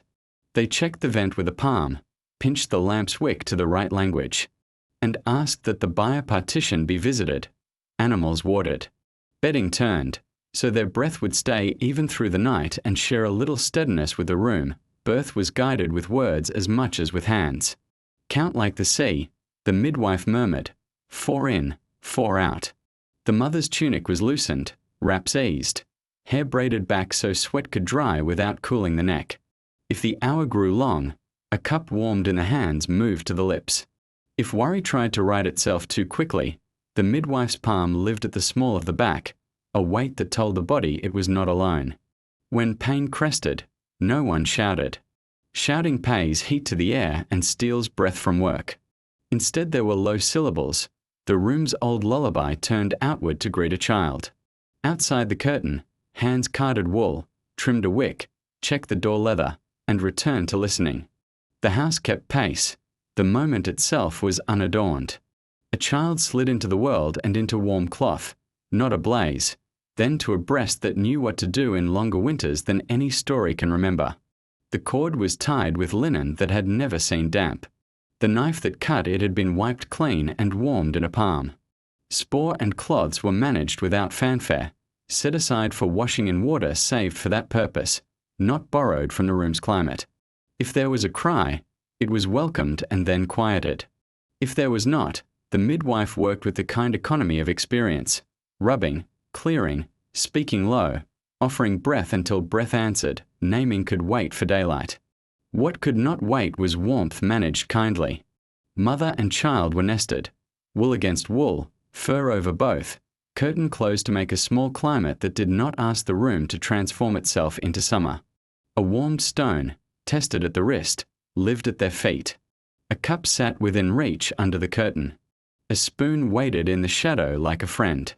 The midwife and kin measured the air by nose and skin. No steam, no smoke, no hurry.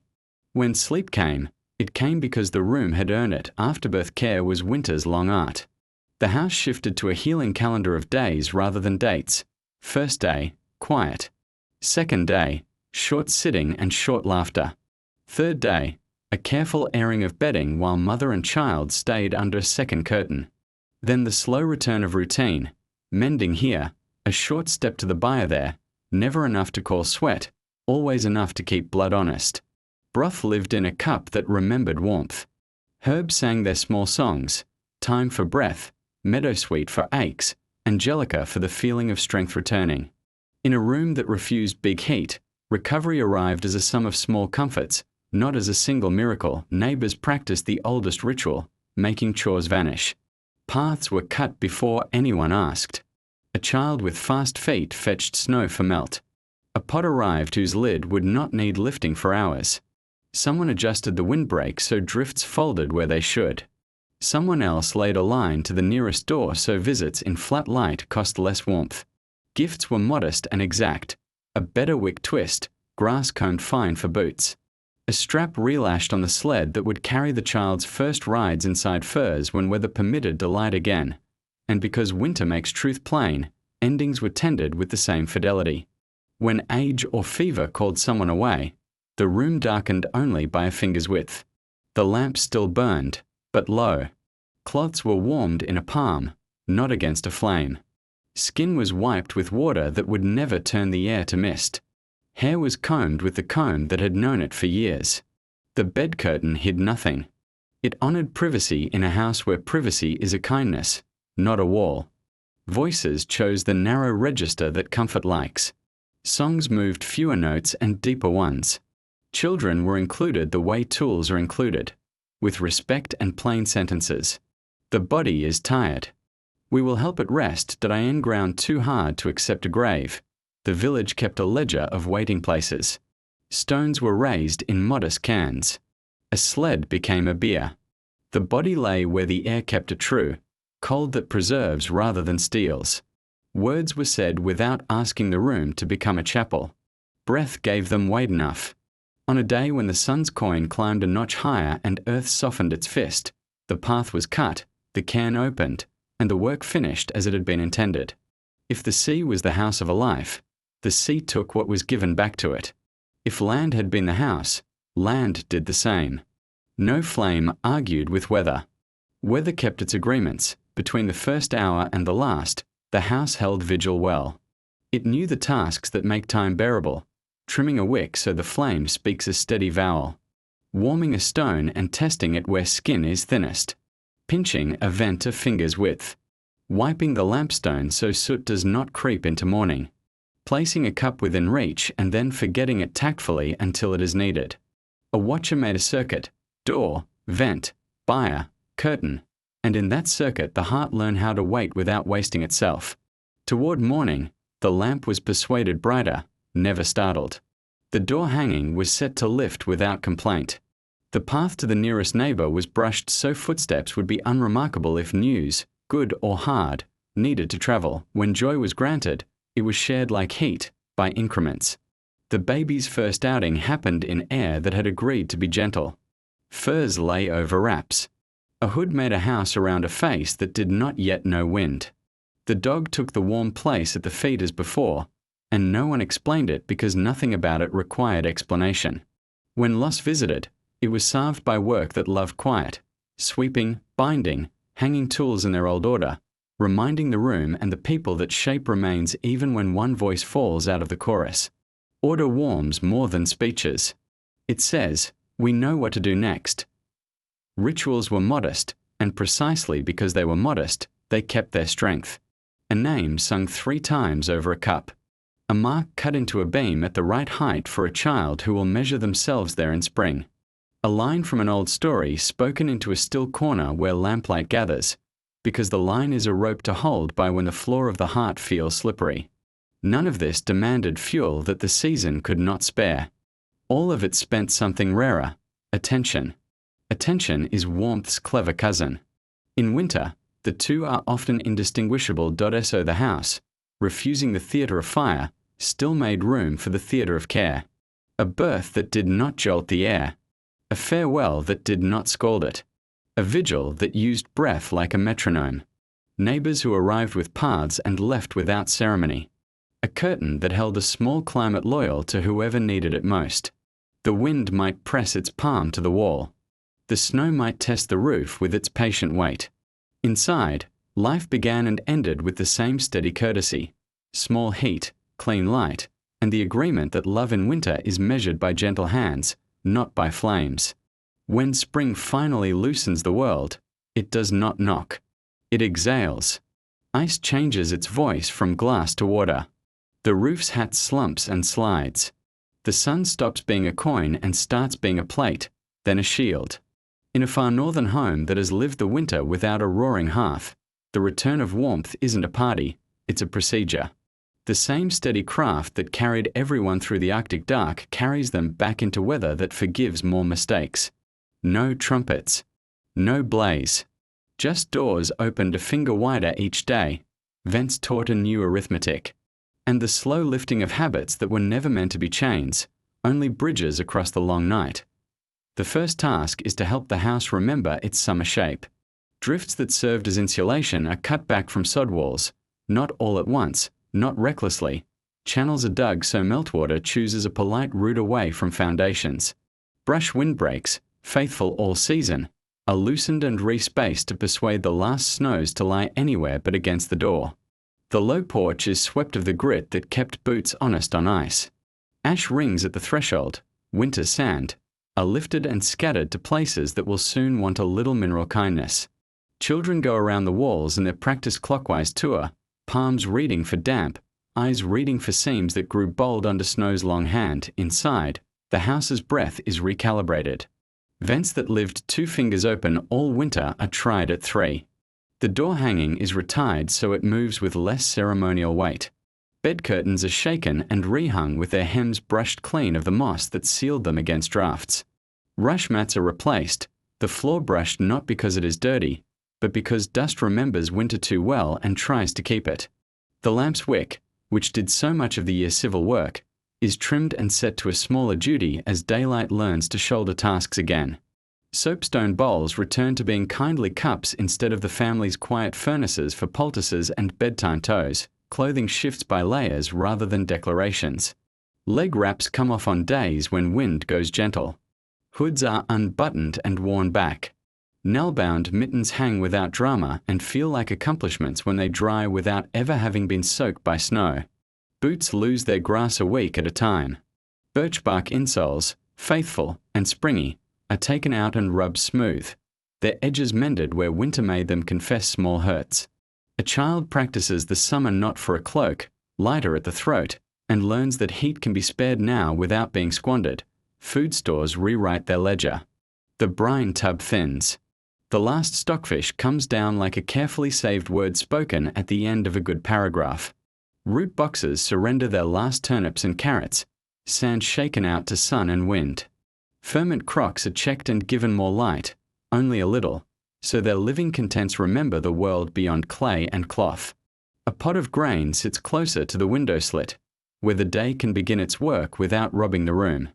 Lids still do the heavy lifting, because thrift that served winter serves spring, too. A new calendar arrives. Soon, herbs will be cut green instead of knotted from last year's summer. Soon, milk will travel without as much fear of insult from weather. Animals feel spring in their ankles. The buyer's bedding, led all winter with discipline and turned into a slow, shy warmth, is mucked with more vigor than in the cold months. Doors are propped not to keep air out, but to let it through. Water buckets, so tenderly watched for ice, suddenly complain of algae if you aren't careful. Their interiors are scrubbed until they answer the nose with nothing but clean. Cattle and sheep take short walks that lengthen, first to the lee of the house, then to the edge of the pasture, then out where the land stops needing introductions. They come home, and the room registers the absence and return of their breath as a kind of music it has learned to rely on. Paths are replotted for mud, not white oat. The rope line between doors, winter's sentence written in knots, is coiled and hung, never put away as if forgotten, just put aside as if thanked. Marker poles keep their duty along melt-soft creek banks, where ice plays lyre and water has teeth on warm afternoons. Sleds slide into a corner. Skis are scraped and handled like old friends at a parting. Bindings checked, runners oiled, floors marked for mending when evenings return to lamp work rather than winter watch. In their place, the short boats begin to stir. Covers are lifted. Tar pots come out in the sun, not to raw, but to soften, so the first spring seam can be sealed by patience more than heat. Repairs that waited politely all season are called forward. The roof's sod, shifted by weight and thaw, is tapped back into truth. The eaves are combed free of last icicles, which leave behind stains that tell the honest story of where insulation succeeded and where next winter asks for another finger width of craft. The door leather is rubbed with fat and taught its summer manners. Pegboards are revisited so tools that lived by lamplight can live by daylight without losing their order. A house is a memory palace.